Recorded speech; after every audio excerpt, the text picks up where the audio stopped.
Refusing to let go of the past is the surest way to not have a future. Damn it. I hate mornings like this. It was a fresh, clear spring morning with a feeling of renewal in the air.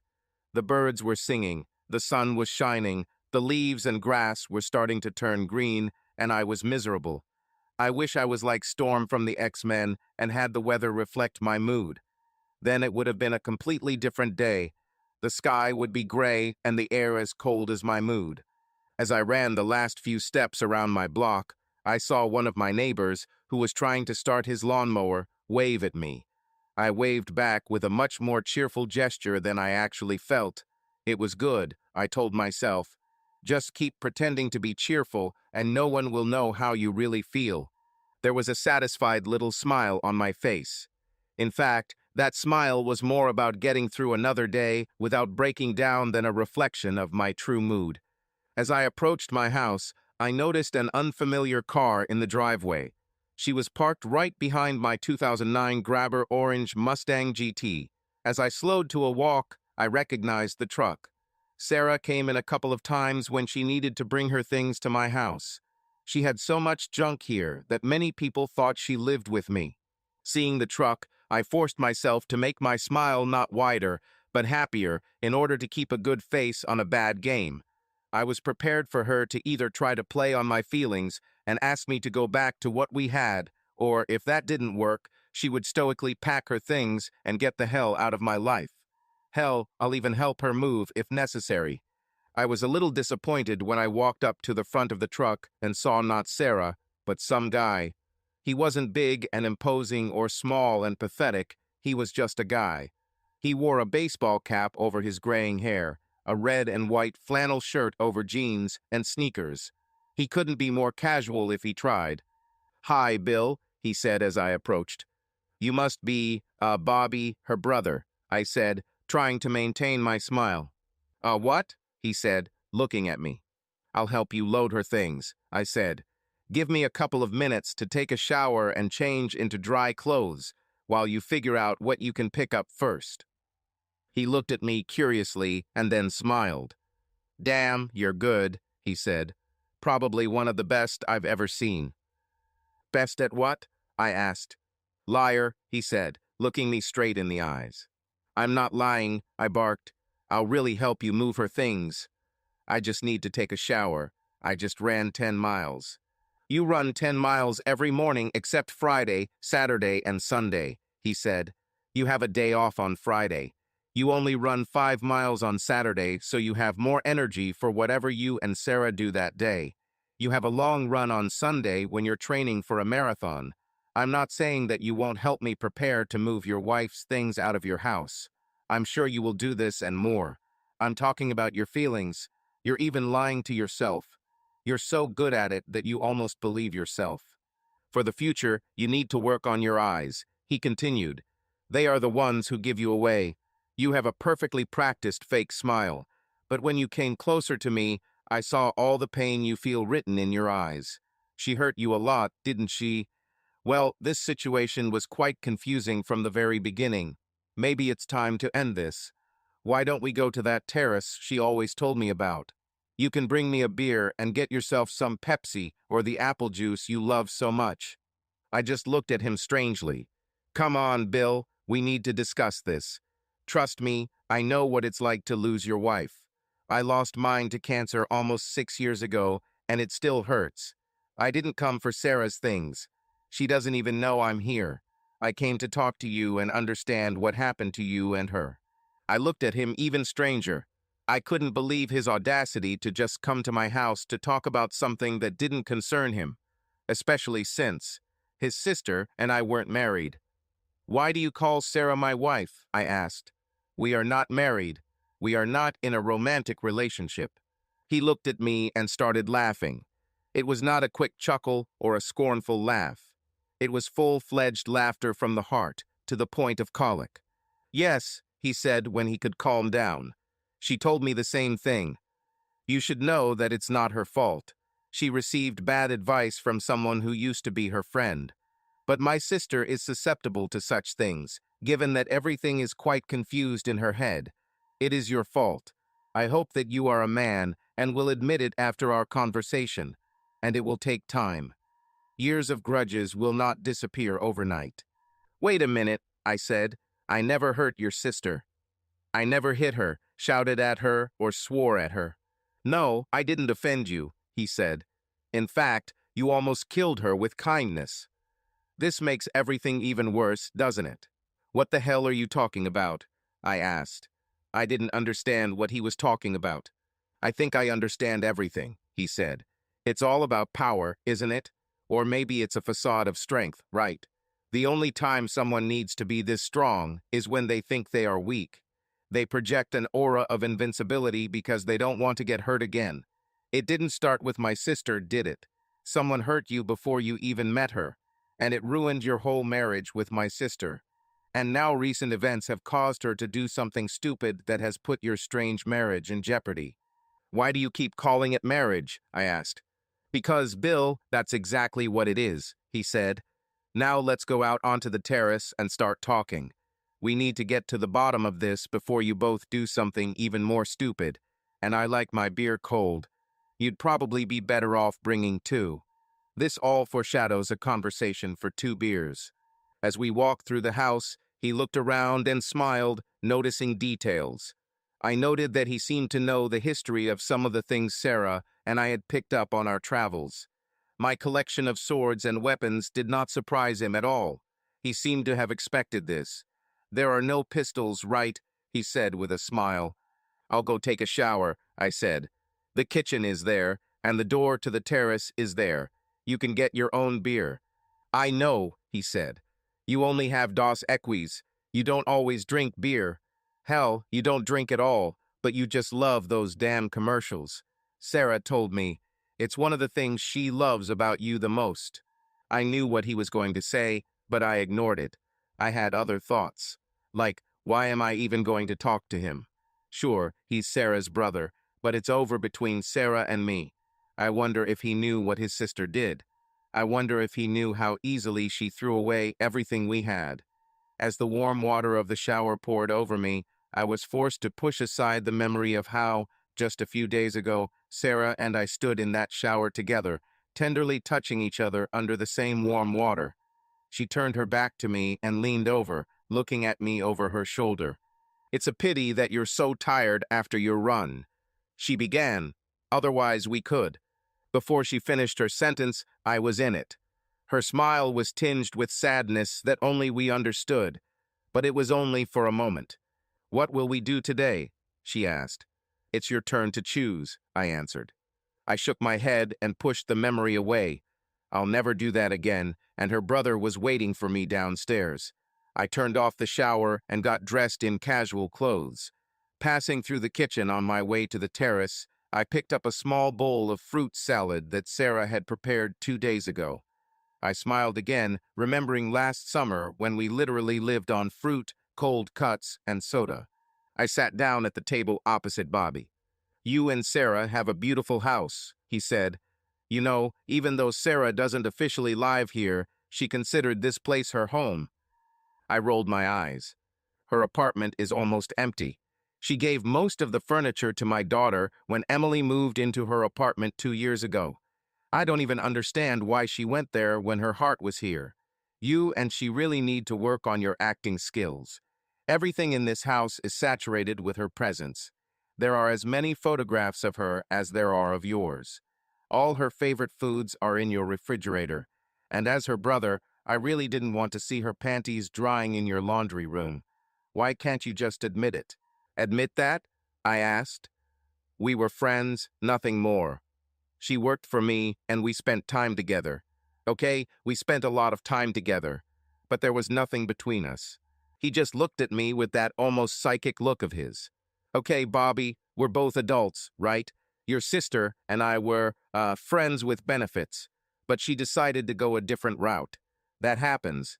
We got along great and met each other's certain needs. We all have those needs, and since none of us had anyone in our lives, well, you know. Yes, I understand, he said, smiling. I know you were both deceiving yourselves. You were basically fooling yourself, and she was putting up with it. This was one of the worst forms of abuse you inflicted on her. and in the end, it was part of what made her snap. Bill, you're an attractive guy.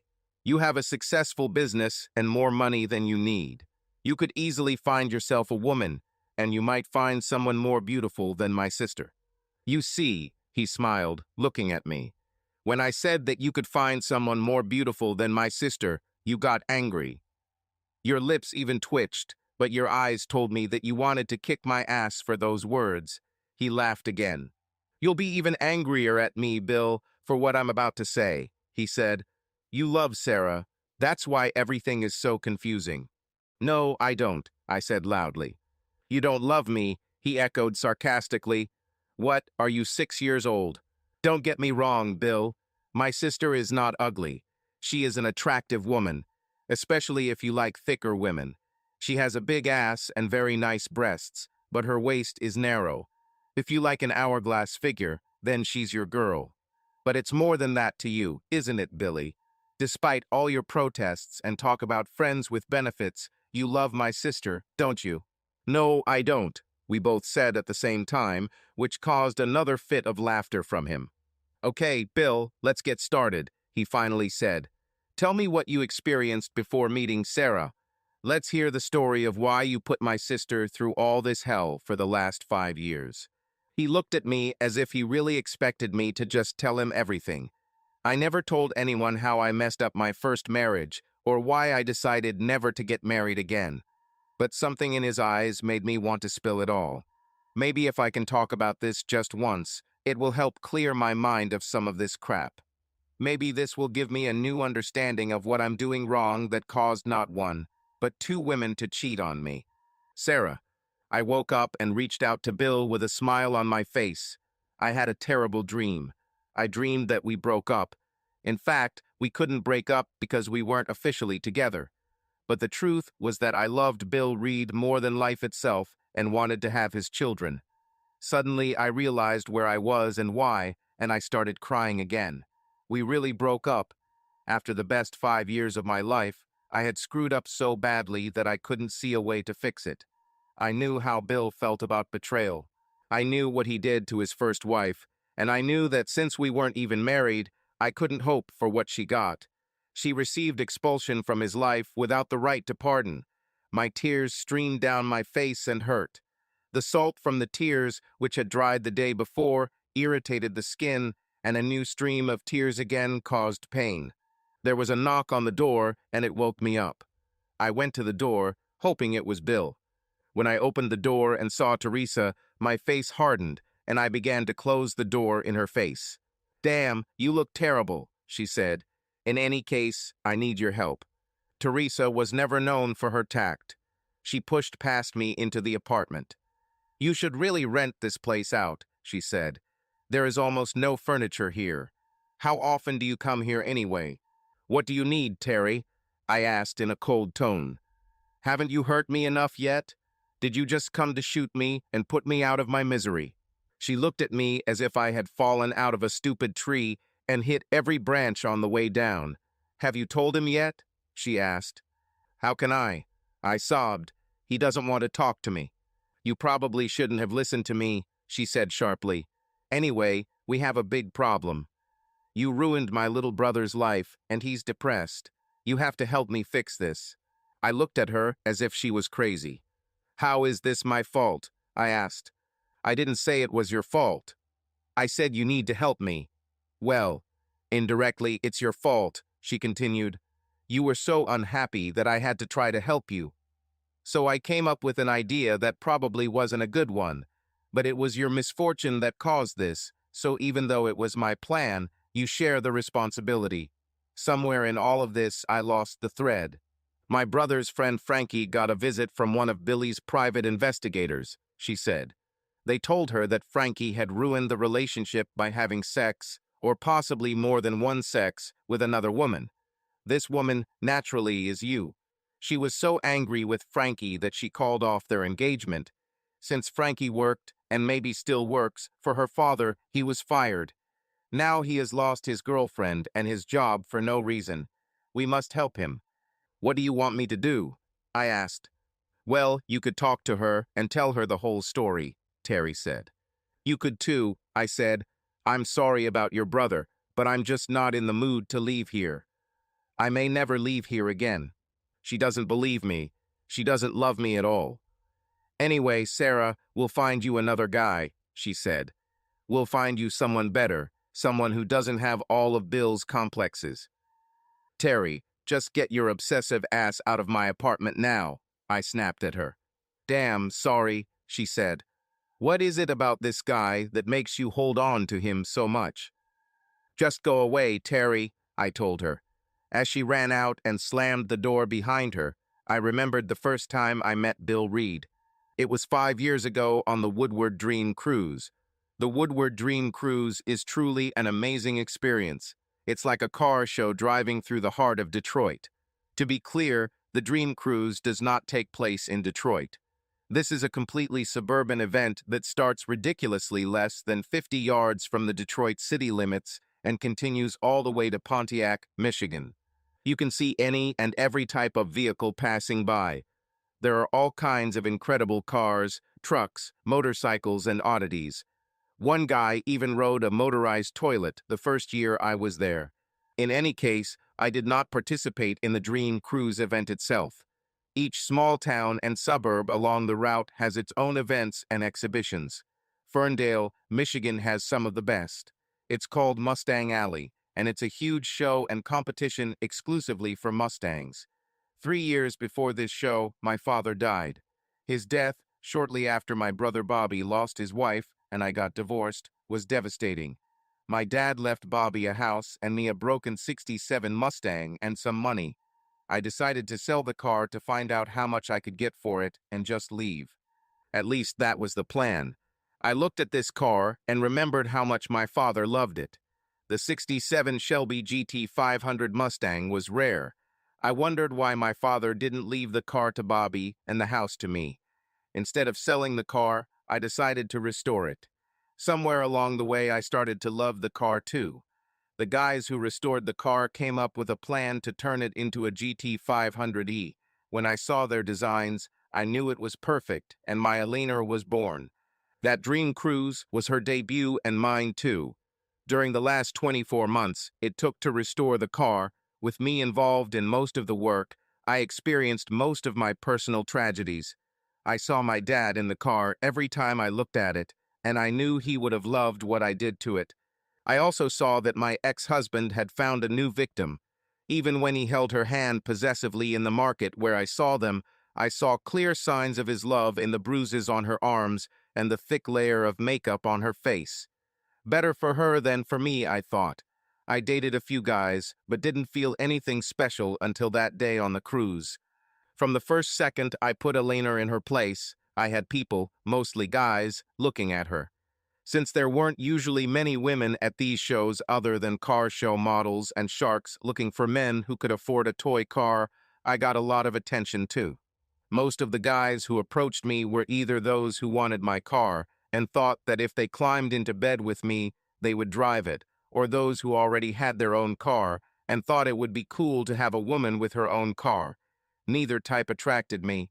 I wasn't naive even then. At 32 years old, I had already been through this several times and knew what I didn't want in a man. This time, if I go around in circles again, it will be for someone who truly loves me and makes me feel good. My first husband was selfish. He often told me that I wasn't pretty enough and that I should be happy to be with him no matter what he did. My ass was too big, and since I'm in my 30s, my breasts would soon be on the floor. I was also too short and my legs were too thick. After 10 years of such words, I must admit, he achieved his goal and I believed in it.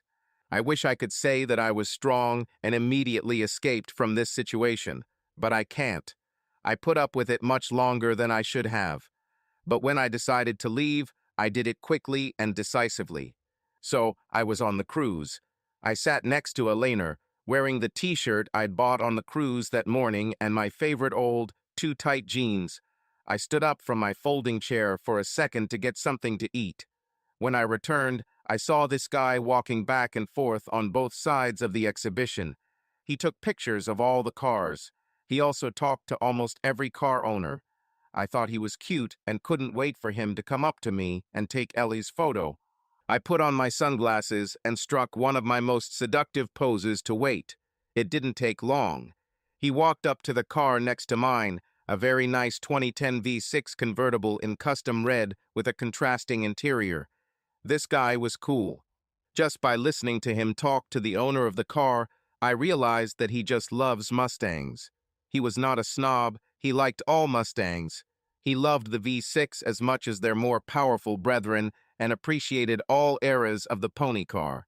I loved his voice and the enthusiasm he brought to talk about the cars we both loved.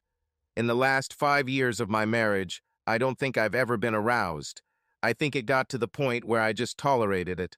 So it came as a shock to me that listening to this guy talking to the 60-year-old man who owned that red Mustang made me horny. I heard him thank the man for the conversation and shake his hand, and then I saw him walk towards me and pass by. To say that I was crushed is an understatement. It just didn't make any sense. I tried to understand why he ignored me. I looked across the road and saw him talking to a guy who had a cool black and red GT from the early 90s. It was a nice car, but not as rare or cool as my Elena. I decided that there was no reason why he should have let me through, and I got angry. I walked back to the kiosk halfway down the street to get something to drink. To hell with it, I thought. Before I could leave, he must have headed straight for my car. He photographed her from almost every angle. Several times I saw him stop and shake his head.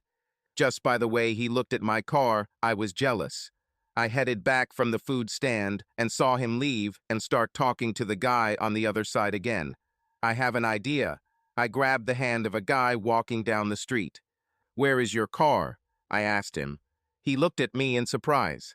"I don't have a car on this show," he said. "But God, I wish I could. As soon as I find a job, I'll buy myself a Mustang." "Great," I said. "I'm sure Ford will be happy. How would you like to approach girls? Maybe you'll have a better chance of getting a car with a girlfriend."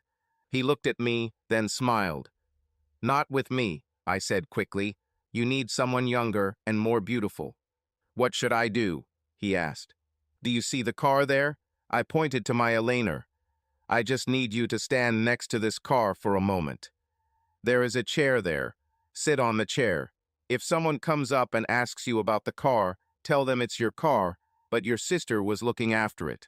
He nodded and sat down next to Ellie. It took less than 20 seconds. As soon as he sat down, Bill immediately approached him. I was sure he had a lot of questions for this guy. On the one hand, I felt better.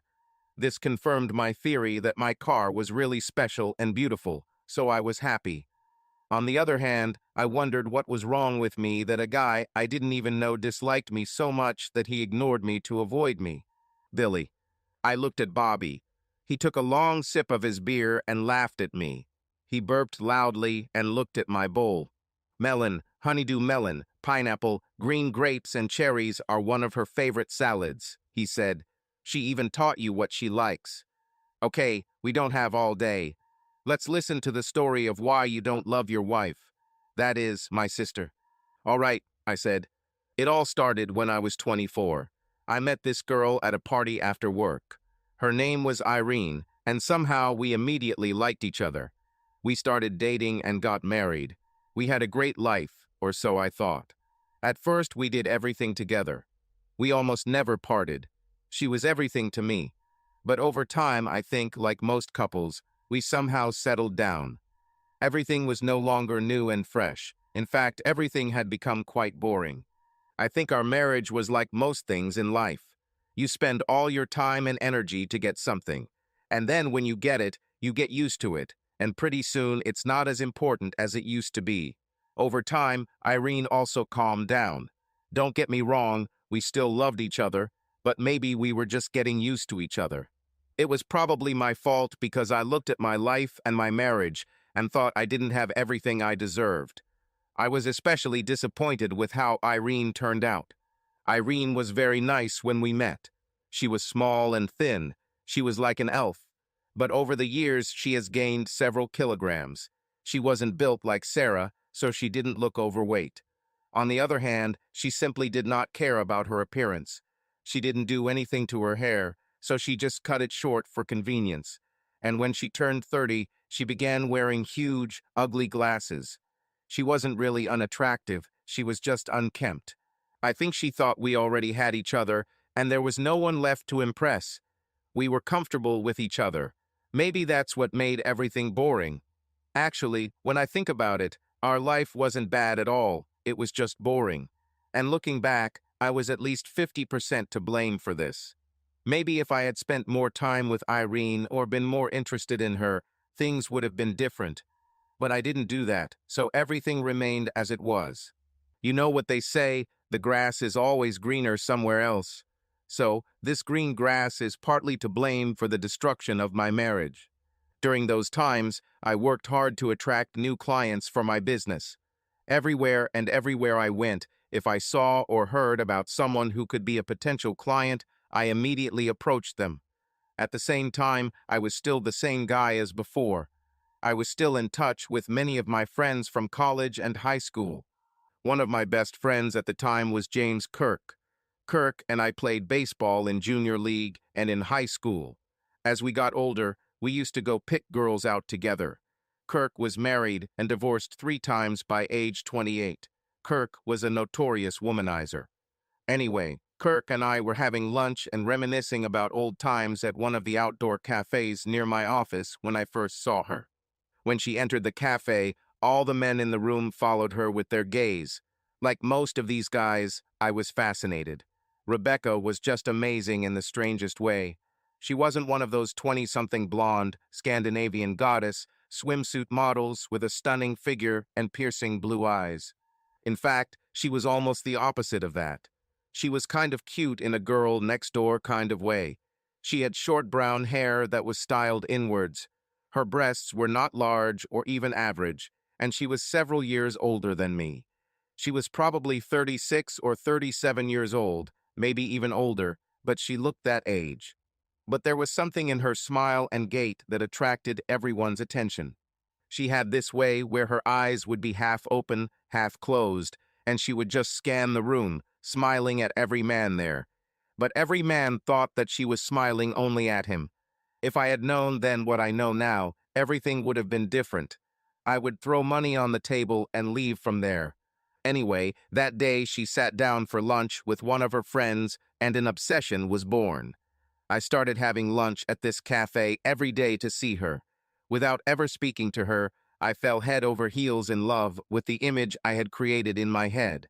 Rebecca was, in my mind, the woman I was supposed to marry. She was perfect and pure, but in the bedroom, I was sure that, being awakened, she behaved like an ideal prostitute. I always stayed in the back of the cafe, hoping that she wouldn't notice me. I watched her for 6 months before I really went crazy. I came up with all possible fantasy scenarios about how we would meet. I imagined what she would say and how she would behave. I acted like a 15-year-old girl with her first love. The only thing missing was a notebook in which I would write our names and draw hearts around them. Part of the reason I couldn't do it was because I didn't know her name. So every day I sat there, watching my perfect princess and imagining what our life together would be like. And every night I returned home to a woman who I was simply tired of and with whom I was bored. Irene has never done anything wrong. In fact, her only mistake was not being Rebecca. Suddenly she became too short for me. Her legs were not so long. Her hair was not dark enough and styled incorrectly. Nothing she wanted to talk about interested me. And of course, none of this was her fault. It was all about me and my imagination. Kirk and I were having lunch again, and he noticed my interest. "She's a trickster," he said. "What?" I asked. "She's the kind of woman you could have for a while if you wanted," he told me. Then he told me to watch her carefully. One guy walked past her desk and dropped something. I couldn't tell if it was a napkin, a folded piece of paper, or a business card, but she looked at it and picked it up, putting it in her purse. "You know what?" he said. "Your birthday is coming up. I'm going to find out something about her." Before I could say anything, Kirk walked up to their table. Without any preamble or introduction, Kirk went on the attack. He walked straight over to their table and sat down next to Rebecca. He pushed her away as if she was bothering him and stared straight into her friend's eyes. Rebecca's friend, whom I later came to know as Bonnie, was an interesting woman. On paper, she was much prettier than Rebecca and better built. She was also younger and prettier, but she always seemed out of place next to Rebecca. Rebecca seemed to radiate a sex appeal that transcended her physical beauty and made most of the women around her simply disappear in comparison. Kirk somehow sensed this and went straight to the problem. He grabbed Bonnie's hand and stared into her beautiful blue eyes. She was so amazed that Kirk ignored Rebecca, which was rare, that she would do anything he wanted. She gave Kirk her phone number on the spot and agreed to meet him that evening. As Kirk returned to our table with a smile, I noticed Rebecca's laser gaze directed at him and then at me. She smiled at me from across the room, and I was even more hooked, although I didn't fully understand what was going on. The next day, Kirk came into my office, even though he didn't work for me, and told me all about Rebecca. He told me her name and that, believe it or not, she was 40 years old. She was also married and very unhappy in her marriage, and yes, she cheated on her husband, and often. I couldn't believe she was 40, but I didn't care. I couldn't believe she was married, but in the end, I didn't care, and I was sure that she had good reasons for cheating. I was sure that as soon as we were together, she would stop. It's funny that Kirk had this idea that I just wanted to have a quickie with Rebecca, and after I did that I'd go back to my marriage happy and content, and he was even more sure that Rebecca was, as he called her, a player. After he learned all the information about her, he always spoke about her with some disdain. I think in his mind she was just an easy girl to get. On the other hand, I still saw her as my fairy princess. I began to come up with all the scenarios for our acquaintance and rapprochement. I imagined how I would take her away from her husband, whom I imagined as a rude freak who did not deserve her. The only problem with my ideal fantasy of living with Rebecca was that I had to find a way to remove Irene from the equation. Sarah. So, when I saw Bill approach the guy who was sitting next to my car, I got angry. The closer I got, the funnier the situation became. Bill asked the guy all sorts of questions that he simply couldn't answer. Is this an original model or a restored one? Bill asked the guy. This is a Mustang, the guy said proudly. What engine does it have? Asked Bill. Chrome-plated, the guy said. I walked up behind Bill and tapped him on the shoulder. This is a '67 Shelby GT500, but it was not originally an Elainer model. All of the conversion parts and body kit were made by Shelby, so in that respect it can be considered original, but since only 2 Elainer models were actually made by Shelby, it cannot be considered an original. The engine is a modular V8 from Ford Racing. It produces 428 horsepower.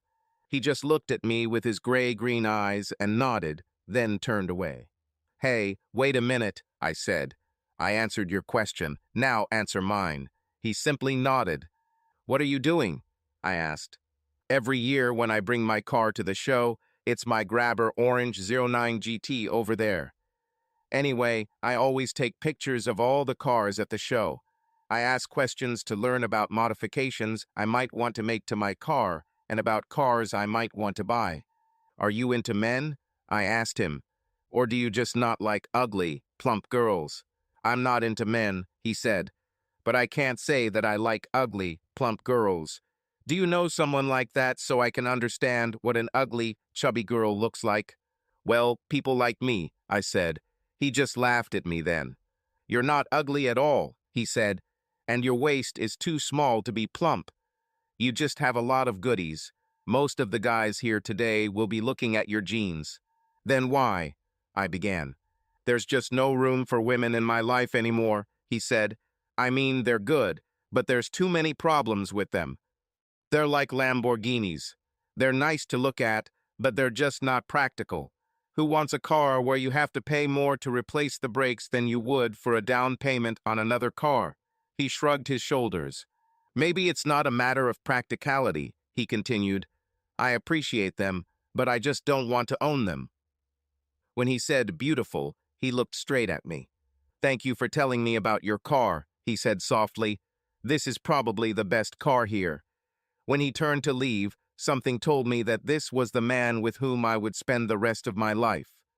Just looking at him and listening to his voice, I was fascinated. "Hey baby, can we go get something to eat now?" asked my unemployed security guard. "Go straight ahead," I said. "But I thought we had something," he said.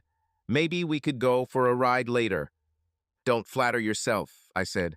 "Is it because I don't have a camera?" he asked. I just shrugged. Damn, as rappers always say. These bitches are crazy. He walked away, turned around, and continued walking. I spent the rest of the day watching Billy as he walked back and forth around the exhibit. He must have taken at least one photo, and probably more, of each of the more than 600 Mustangs on display. His own car was a delight. It was a 2009 Mustang GT, heavily modified. It had black racing stripes and glossy black grills. The upper and lower radiator grills were made of black aluminum. It had a black splitter that matched the stripes and contrasted with the orange paint. It had a black rear diffuser. Even the wheels on the car were a very glossy black color with a split 5-spoke design. Its engine was all chrome with black parts. His shaker hood intake system was the first I've seen. The functional air intake surprised me. A black air intake rose through an opening in its hood. The spark plug wires were the same orange color as the car body. His car also made more horsepower than my Alina. I had no doubt that she was probably faster. One of the things that amazed me the most was that even under the car, everything I saw was black, orange, or chrome. I was sure I was in love. I watched him throughout the morning, and he didn't pretend or play hard to get. He avoided women, for the most part. He even avoided those yummy model girls at the Ford booth and all the other vendor booths.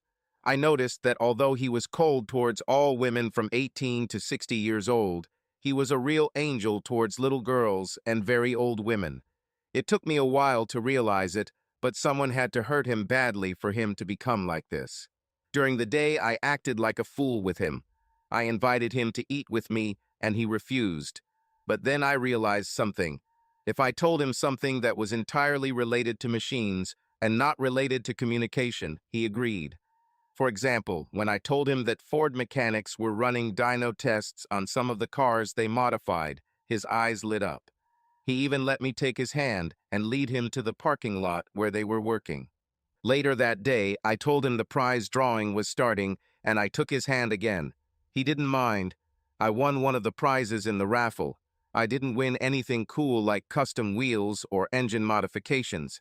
I won dinner for two at one of the upscale restaurants in Pontiac. "Oh, this is perfect," I said. "I can throw this away." "I thought you'd like it," he said. "Why?" I asked sharply, turning away from him and smiling. "I am divorced. It's just me and Alina. I don't want to deal with these guys here, and I don't go on dates. My ex-husband was enough to make me never do it again." "I know how you feel," he said. I played it right. I look stupid going there alone. I will seem like the biggest loser in the world. "Oh, look at her. She couldn't even invite anyone with her." "I'm sure there are a lot of guys here who will go with you," he said. "Yes, fool, I know," I said, "but they already have the wrong idea. What most of these guys don't understand is that I love my car as much as they do. They think I'm here because I'm desperate to get the guy. If I also offer one of them dinner, he will think that he can automatically put me to bed. The 4 biggest questions you got today. #1 How much horsepower does your engine have? What kind of wheels do you have? Is this a supercharger? And is this the factory color? Am I right?" He smiled and nodded. "There were a couple more questions, but it's close," he said. "Do you know what questions I had?" He shook his head. "Is this the original Alina? What size bra are you? Is this your boyfriend's car? You have a boyfriend?" He laughed when I said this. "Why do you get all the questions about your car, and I get all the questions about dating that have nothing to do with my car? I just want to meet a nice guy who would be just a friend without romantic or sexual innuendo. Maybe just someone to do things with sometimes who doesn't want or need to try to get into my panties. Hell, it would be nice to just take our cars, go to this restaurant, have dinner in good company, and then maybe drive around the city a little at night and go home. At first, I thought I had gone too far. My heart was beating so hard that my chest was shaking. It seemed like an eternity before he spoke again. "What is your name?" he asked. "Sarah Jensen," I said. "Bill Reed," he extended his hand. "If you just want a friend without any romantic innuendos or pressure, I could be your friend."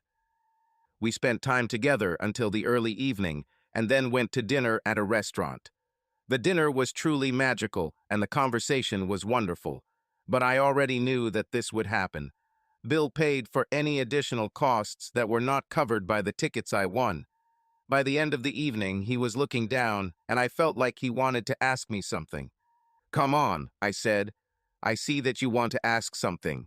I was hoping he would say he liked it and ask if we could do it again someday.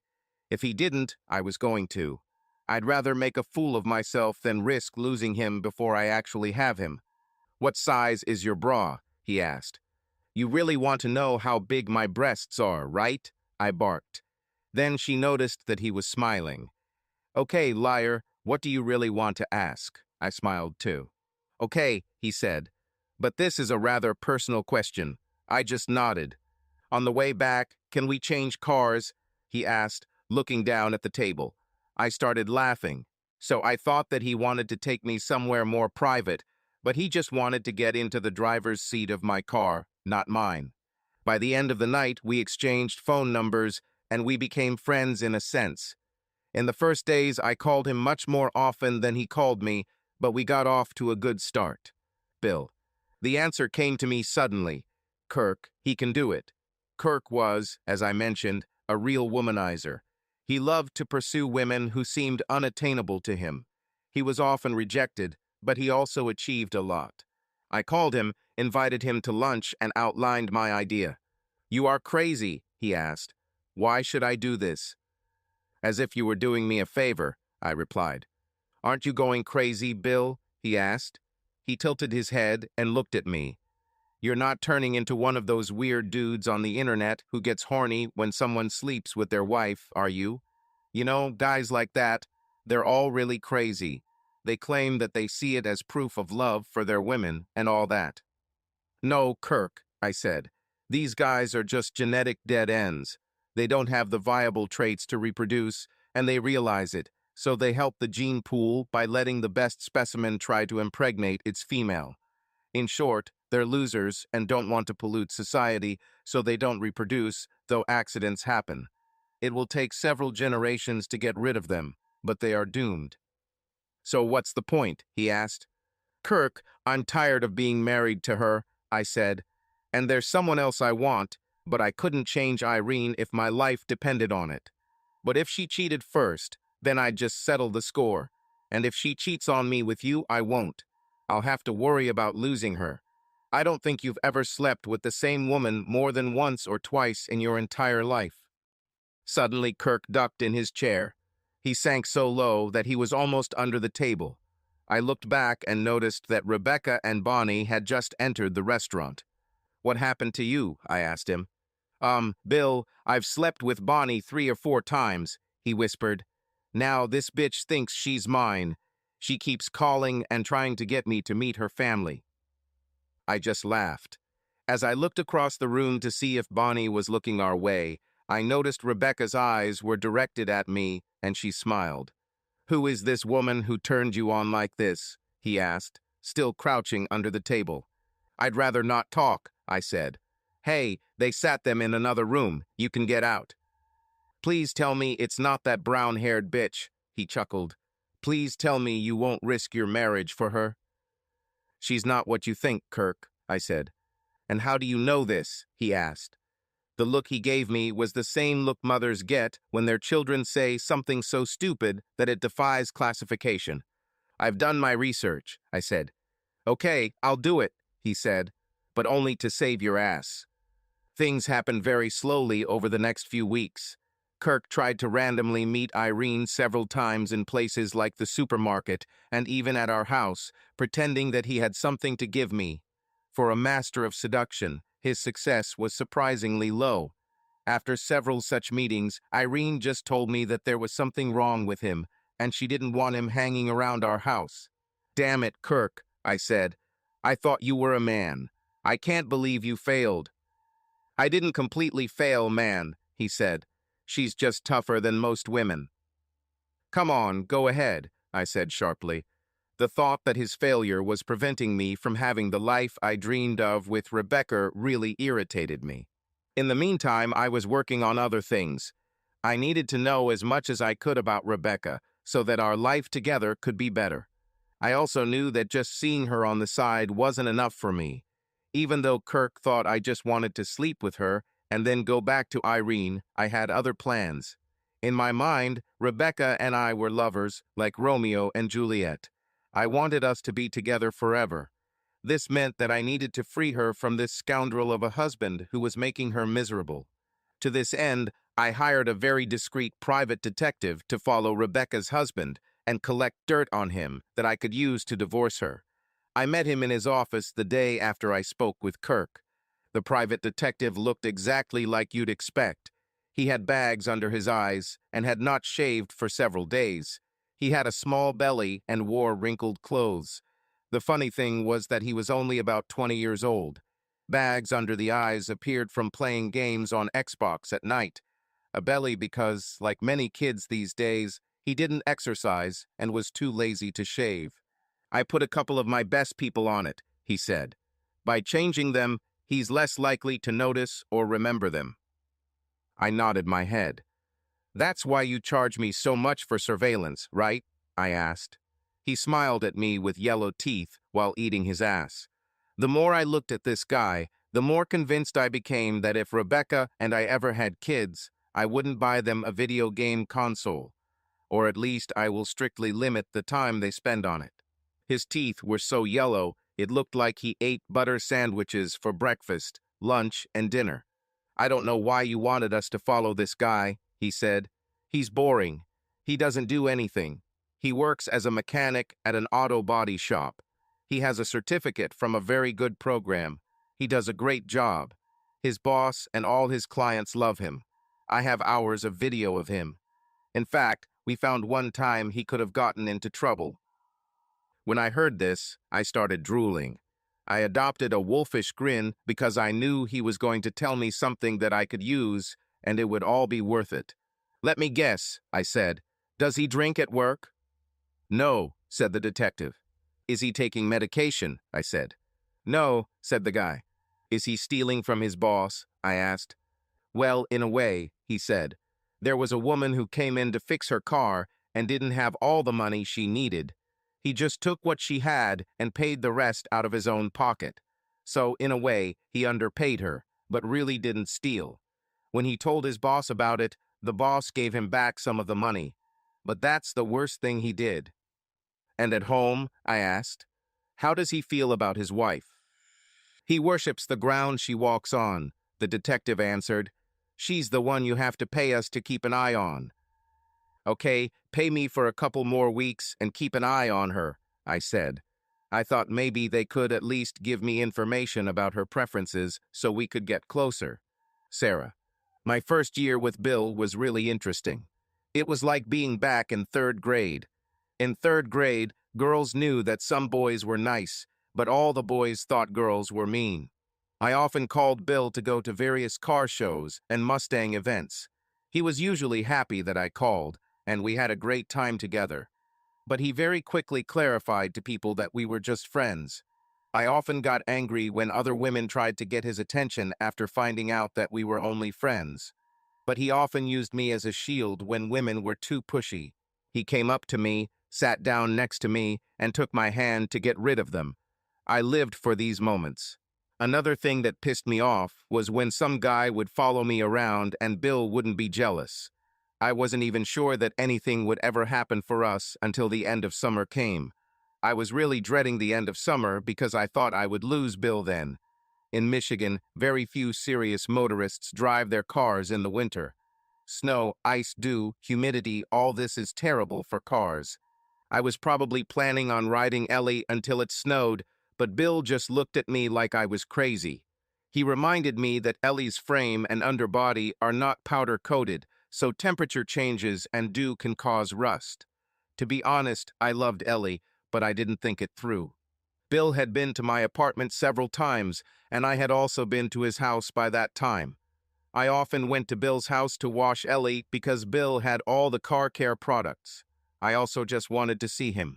Therefore, after our conversation about what to do with Ellie for the winter, I decided to go see him. I could always tell it was because of the car. When I arrived at his house, he was cleaning out the other side of his garage. Bill had a 3-car garage and owned 2 Mustangs. He had a Jeep that he drove in the winter and his Mustangs. He used a third of the garage to store tools and a lawnmower and for storage. I couldn't understand why he was removing the third part. He was moving all the things from the third area to the barn he had just built. In fact, the barn was not yet completed. He still needed to install the roof and doors. When I arrived, he stopped cleaning the garage. "Glad you're here," he said. "I really need help." I was very glad to hear this from him. They said it would take a couple of people to install this thing, and they weren't kidding. I was able to do most of it myself. Took a couple days off. He smiled at me. "You can afford it when you're the boss." "What should I do?" I asked. "I need you to go inside, change into my sweatpants, and help me finish setting up this thing," he said. That sounds suspicious," I said. I had all sorts of scenarios in my head where he walked into the room while I was changing, and I dropped what I was wearing in mock shock, and he saw me naked. "What will I get in exchange?" I asked. "How about dinner at a restaurant of your choice when we're done? Of course, just as friends," he said. He definitely had to add that to dash my hopes, but it was still progress, and it opened up interesting possibilities for the winter. "I agree," I said. I went to his house and to his bedroom. His house was very neat for a guy living alone. That is until I walked through the living room and kitchen. Apparently, he kept these areas clean for unexpected guests. His office and bedroom were not so neat, which only increased my sympathy for him. Bill was diplomatic again, suggesting sweatpants. I had to roll up the pant legs several times to get them to fit. But if the material wasn't stretchy, I would never have fit into his pants. These pants fit Bill loosely. They also sat loosely on me until they reached my knees, and above that they looked like they had been painted on me. Bill's sweatshirt fit me like a little dress. Even though it was fresh out of the washing machine, there was still a slight scent of Bill on it. It was one of those Mustang shirts from the Ford catalog. I wasn't going to return this shirt. I still sleep in it. He thinks it's because of the Mustang on her, but in reality, it's because she's his. Bill and I spent the rest of that late summer day sunbathing in the waning sun, finishing setting up the shed, and then we moved all his stuff into it. I received 2 big shocks that day. The first was when I went out wearing his clothes. Bill looked at me and his eyes got bigger. It wasn't one of those, "Damn, I didn't know she was that big" looks. I realized that Bill, despite his strange thoughts, actually found me attractive. The second shock came later. After we showered, separately of course, and got dressed, we went to eat at Texas Roadhouse, which turned out to be our favorite steakhouse and Bill's favorite restaurant in general, and we talked. "I'll order the most expensive item on the menu," I said. "You worked me like a slave. Since all I get in return is this dinner, it must be good." "You deserve it," he said. "Seriously, Bill," I said. "We're friends. I would help you for nothing. I just don't understand why we were cleaning and sweeping your garage if we weren't going to put the stuff back in there. Now one side of your garage is just empty space." He looked at me very strangely. "What?" I said. "Do you trust me?" he asked. I thought, "Of course I trust you, idiot. I trust you more than anyone in the world, except maybe my brother. Why would I put up with your antics if I didn't trust you?" But I didn't say that, of course. I pretended to think about it. "I know what I want to ask sounds strange since we don't know each other that well," he said. I couldn't help myself. I started smiling. I was sure where this was going. He wanted to take me somewhere for the weekend, and I was sure that we would end up in bed. I made another big show of thinking about it. I didn't want him to think I was easy, but I really loved him. Plus, we're not teenagers anymore. We are both in our 30s and have both been married before. There was no need for games and nonsense. If we want each other, I don't see a problem. If he wanted a no-strings-attached relationship, I was sure it would eventually develop into something more. And then he shocked me. "Think about it before you say no," he said. I nodded. "Your garage is terrible," he said. "It's not heated, so you can't control the temperature. It's dusty, it's not insulated, there are cracks in the walls, and I'm sure the roof leaks. I don't want her to spend the whole winter there." "You don't want anyone where?" I asked. I was still confused and waited for him to start talking about us. "Your Elena will be better off in my garage for the winter," he said.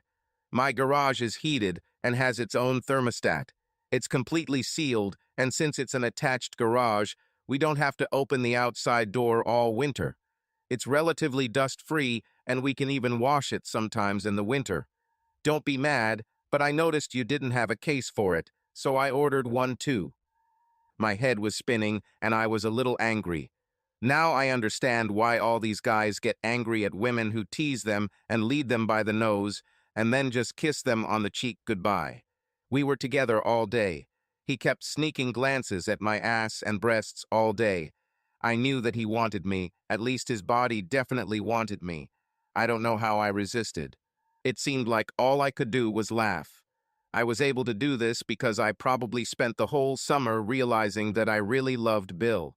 I knew then that despite his strange thoughts, I loved him, and maybe it was his way of telling me that he loved me too. So, while I pretended to think about his offer, which I already knew I would accept, I wondered whether I should continue pursuing Bill. He treated me better all summer than my husband did in the entire time we were together. I also wanted him badly. Even if we remained just friends, he was definitely worth chasing. Even my brother often remarked that he had never seen me as happy as I was this summer. Besides, if Bill hadn't suggested that I keep Alina with me, I'd have had to come up with something myself. I needed an excuse for us to continue seeing each other in the fall and winter. What could be better than just checking your car? "That's a really good idea," I said hesitantly. "But—" I began. Bill shook his head and placed the key on the table and slid it towards me. "Here is the key to my house," he said. "That way, you can check on her any time of the day or night you want." I made a valiant attempt to keep my face neutral, nodding slowly. I intended to walk through his house with a comb. Call me nosy or whatever you want, but all women do this. We just need to know everything we can about our men, and whether he wants to admit it or not, Bill was mine. Just friends, damn it. You don't give the key to your house to someone who is just a friend. After that evening, I often called Bill and just stopped by, mostly under the pretext of checking my car. Bill always said there was no need to call ahead. "What if you're on a date with someone?" I asked. "Sarah, you know I don't go on dates," he said. "I am not interested." "Well, what if you have guests?" I asked. He shrugged and looked at the floor. "You are my only friend," he said. His confession was so sad, and from the tone of his voice, I realized that he was telling the absolute truth. It just broke my heart. "I mean, you know, the kind of friends you watch games with, go to the bar or go to the movies with," I said. "I don't drink, so I don't go to bars," he said. "And if I go to the movies, I go alone. I don't have any male friends, Sarah. Men betray just as easily as women, and that hurts too." That told me everything I needed to know. Bill mentioned that he was divorced, and I thought that was why he didn't like women so much. I now realized there was more to it than just a normal divorce, and someone he considered a friend was involved. Perhaps one of his friends testified against Bill during the divorce or had to help him hide some assets and took them for himself. There may have been a car involved because Bill took his cars very seriously. "Bill, I will never betray you," I said in a quiet voice, "and you'll never have to do anything alone." That night set the tone for our future relationship. That night we crossed the first of a series of borders. Over the next few weeks things began to happen, and they moved quickly. It's only been about 10 days since I lost my job. I worked as a secretary for one of the accountants in a medium-sized accounting firm. There was no drama. My boss suffered a heart attack. His doctor suggested he take time off from work or move to a less stressful position. He decided to retire. He passed retirement age several years ago, but continued to work because he loved his job. The company decided not to replace him. They simply distributed his work among the other 10 guys in his position. This left me without a job. I was really upset and turned to the 2 men who were closest to me. My brother expressed sympathy and said that if the bills got too high, I could always move in with him. I thought about it. I knew that since his wife died, he was alone in his house. When I told Bill about it, he just smiled and said, "Texas Roadhouse." I thought he was trying to distract me and cheer me up, and I loved him for it, but he had other plans. While we were eating, he continued to look at his watch.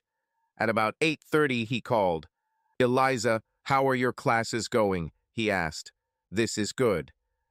I heard someone talking on the other end of the phone, and Bill continued to eat while listening. He even looked at his watch while he listened, as if he had a set time to listen to her talk. "Well, Eliza," he said, "I've been thinking about you a lot lately." This immediately made me angry. I didn't want him to think about another woman. "I have decided to change my policy, at least for you," he said. "I'm promoting you to sales, even without a degree. Of course, I won't be able to pay you the same base salary as the other salespeople until you graduate in June, but you'll get the same commission as them, and that's it. It will probably be more than you get now." I heard joyful screams from the phone. This Eliza sounded very young, and she was in college too. I became more and more upset every moment. Then he looked at me with a small smile. "My secretary just got promoted to sales," he grinned. "Do you know where I can find a good personal assistant?" I just looked at him with my mouth open. So I started working for Bill. The next shock came in the middle of winter, about a week before Christmas. Bill came out to my side of the office. He handed me the box and smiled. "Merry Christmas, Sarah," he said. "Thanks, Bill," I said. "But why are you giving this to me so early? Christmas is in a week. I didn't even have time to buy you a gift."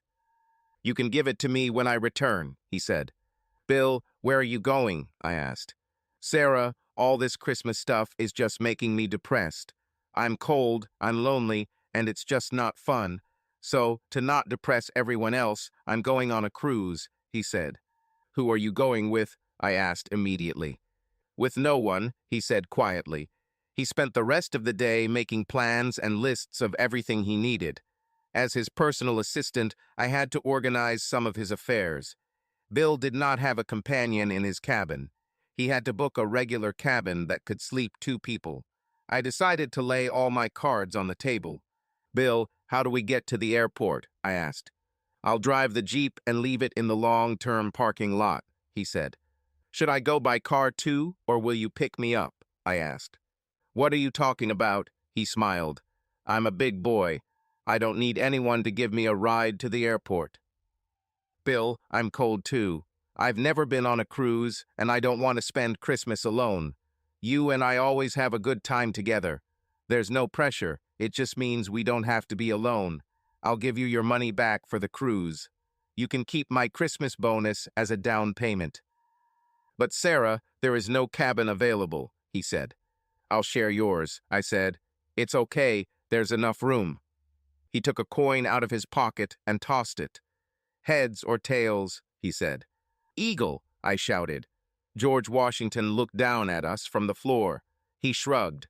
"You sleep on the bed the first night," he said. 2 days later, we were on board the ship. Everything was amazing. With the package Bill paid for, everything was included. I was worried because some shops charge you for everything you get after boarding. You have to pay for drinks, and everything costs a fortune. But Bill made sure everything was included. There were some things that we should have been charged for, but we just showed our cabin cards, and they charged it to the room. On the second day, we decided to go on deck and sunbathe. My brother decided to spend the holidays with some of our relatives in another state, and when I called him and told him I was tanning, he was jealous. Jealousy was the theme of the day, apparently. Before we left the cabin, I saw Bill in his long shorts and sandals. I knew he was in good shape, but I didn't realize he was so well built. I knew he ran. I'd seen him do a few races in the summer and fall, but I didn't know he was that muscular. I constantly sucked in my stomach when I was near him. Every time one of the women on the cruise started a routine, I got angry. A routine like this. Some woman on our service staff said, "Your husband is really cute slash attractive slash hot." And I'd say, "He's not my husband," or "We're not married." Bill was getting a lot of attention and I was angry. I even think they told other women because they started harassing Bill a lot. Of course, when we were on deck, I also caught the attention of a lot of guys. Some of them even came to talk to us. We also talked to Bill so as not to be rude. But when they found out we weren't married, they paid a lot of attention to me, and Bill didn't pay attention to it. I remember telling him how much they annoyed me. "You are an attractive woman," he said. "You should expect this." The problem was that Bill simply couldn't see things correctly. Okay, to a lot of guys, I might be attractive. Not for everyone, of course, but for those who love big ass and breasts, I'm their girl.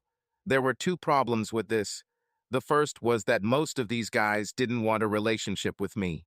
They didn't want to recognize me. It was that same cruise perception that colored their perception of things.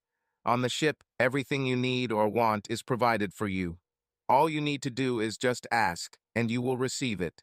So they saw big breasts and a nice ass and thought that this was also provided for them. Long story short, all they wanted was to sleep with me. In a week, they won't remember my name or face. The second problem was that I was already another guy's girlfriend, whether he wanted to admit it or not. The nights were even worse. We walked on the deck, and it was so romantic that I wanted to scream. The funny thing was that none of us knew how to dance. So when we got up to dance to one of the slow songs in one of the clubs, it just blew my mind. I looked at all the couples who were dancing, and perhaps Bill saw the longing in my eyes. "Why don't you dance with one of these guys?" he said. "Why don't you dance with me?" I snapped. "Then I won't have to worry about some night lizard grabbing my fat ass or trying to cuddle up to my chest." "If your ass is so fat, why would they want to grab it?" he asked. "And if you're worried about the breasts, just move away from them." "You should be my friend," I said. "Why can't you protect me from such things?" "I cannot dance. I just wanted you to have a good time." "I'm already having a good time," I said, "and I can't dance either." "You know, not all people are the same," he said. "Are we talking about coffins?" I asked. "No, we're talking about you," he said. "I'm starting to get tired of your self-criticism. You're really beautiful. Not all guys like skinny girls, and you're not fat. You should see how guys look at you in a swimsuit, even when there are a lot of skinny girls around." I didn't say anything. I tried to keep a frown on my face, although there was so much happiness inside me that I could hardly stop myself from exploding. "Okay, let's dance," he said. "We'll just move in a circle and try not to bump into others. Don't worry, I won't grab your ass or chest." "Please grab my ass," I thought, nodding. I know he did this for me. We've talked about this many times since then, but it was the worst idea in the world. She almost ruined our good time. Damn, it almost ended for us. We walked out onto the dance floor and Bill hugged me. I felt dizzy before we even started moving. As we got closer and our bodies touched, the reaction that had been building up for months just burst out, and we couldn't hold back. I almost lost consciousness from the strength of this feeling. Forget about dancing. I was ready to make love to him right there on the dance floor in front of everyone. He wanted me too. He tried to move away from me, but I was beside myself. Every time he took a step back, I moved closer to him. I wanted to feel him close, even if it was only while dancing. And damn, we had all our uniforms on. What could have happened? I don't think anyone noticed anything. But Bill abruptly took my hand and led me back to our table. "Sorry," he said. "You should probably try dancing with someone who can dance." "Yes," I snapped. My anger was out of control because I wanted him so much, and he just couldn't understand it. Or at least I should have danced with someone who doesn't mind if a fat girl touches him. I left him and headed back to our cabin. "Bill, It took much less time than I expected. Barely 3 days after I learned that Rebecca's husband was a good guy, the private investigator called me again. He said he had something for me. I went to his office, and he had DVDs and some audio CDs for me. I locked myself in my office and watched a DVD. I saw Rebecca leaving the building where she worked. She got into the car and drove to the bar.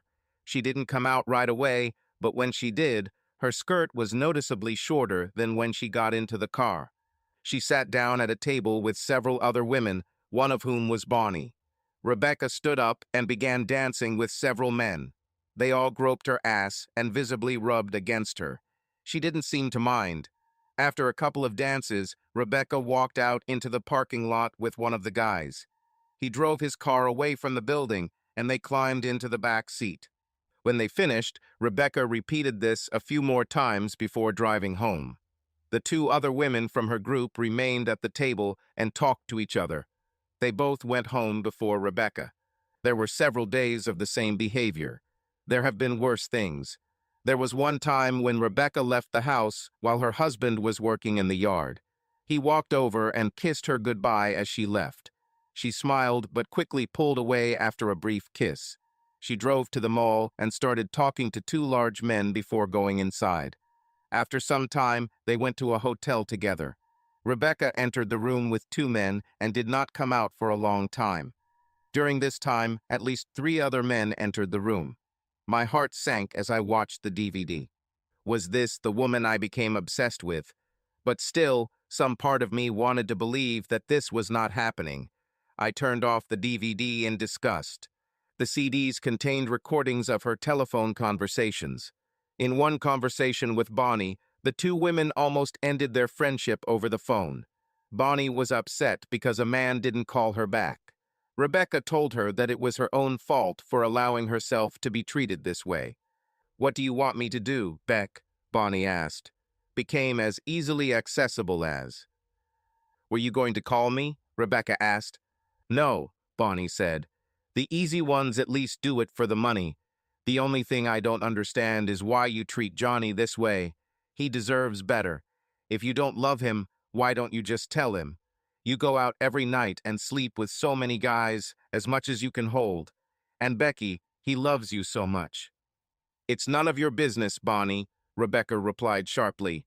"Maybe I'll let him go one day.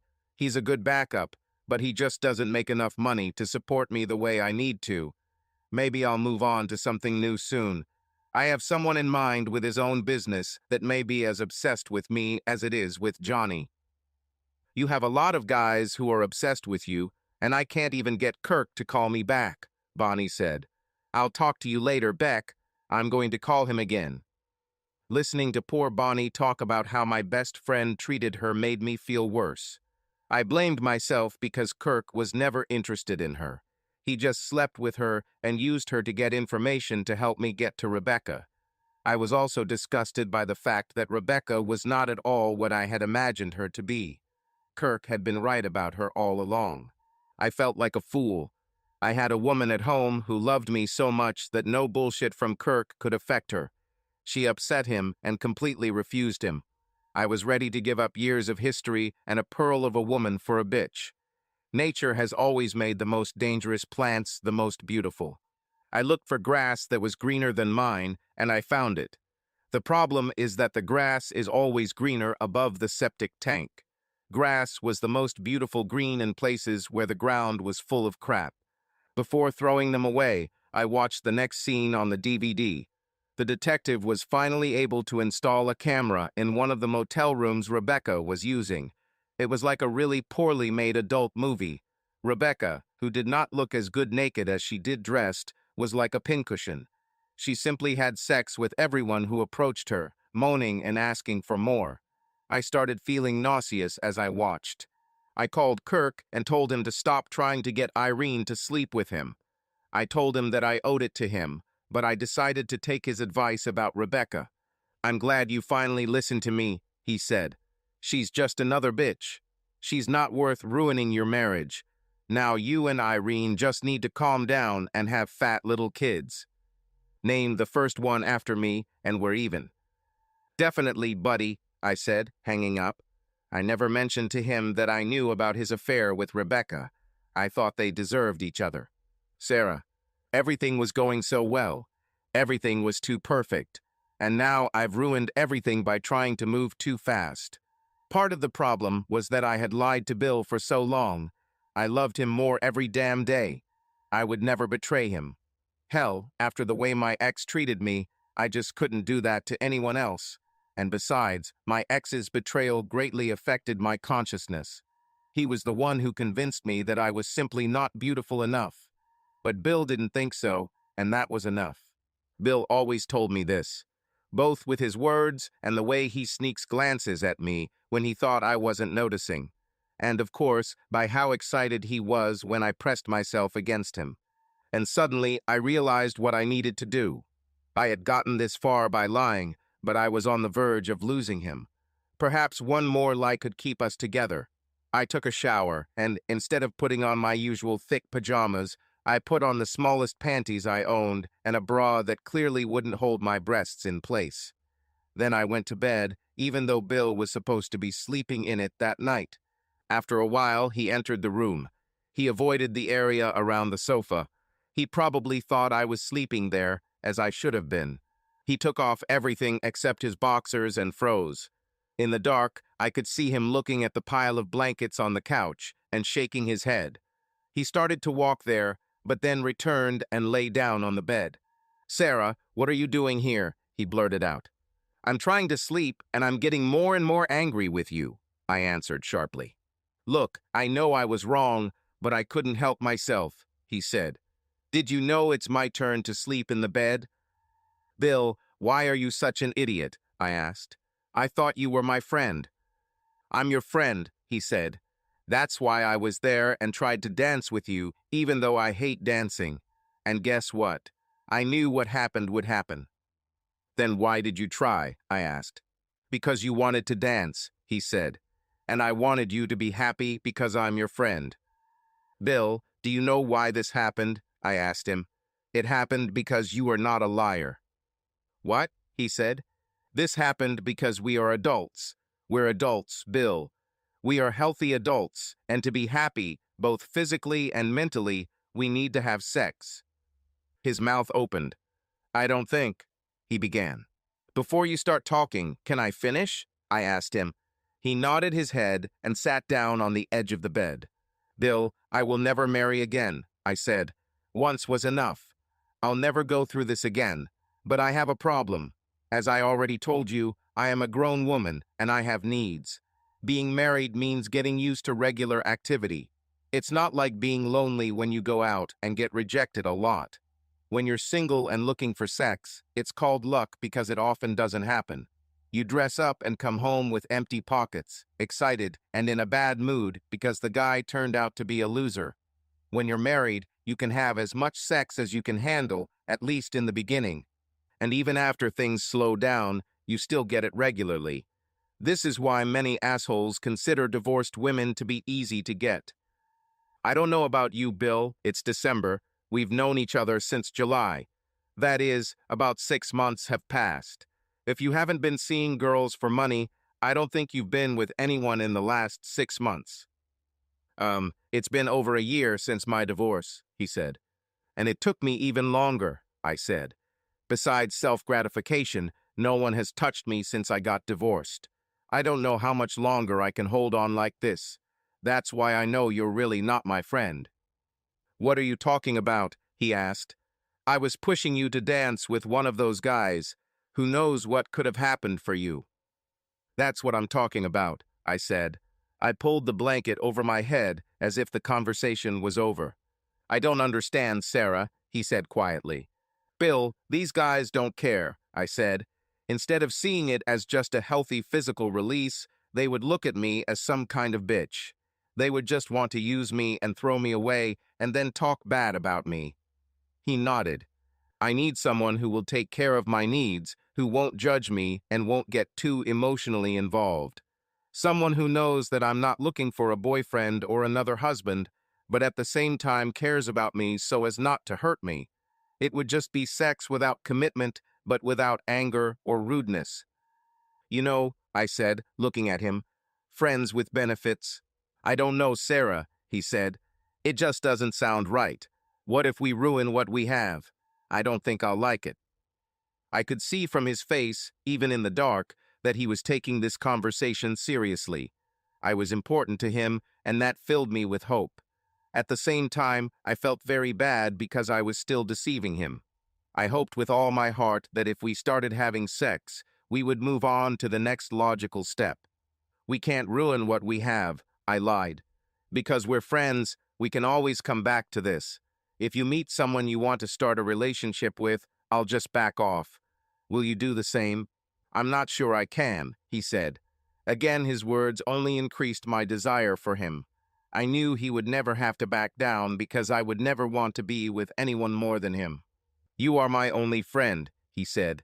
You're the only person I trust. It almost made me just forget about it. He told me his deepest thoughts and feelings, and I just desperately wanted to get into his pants.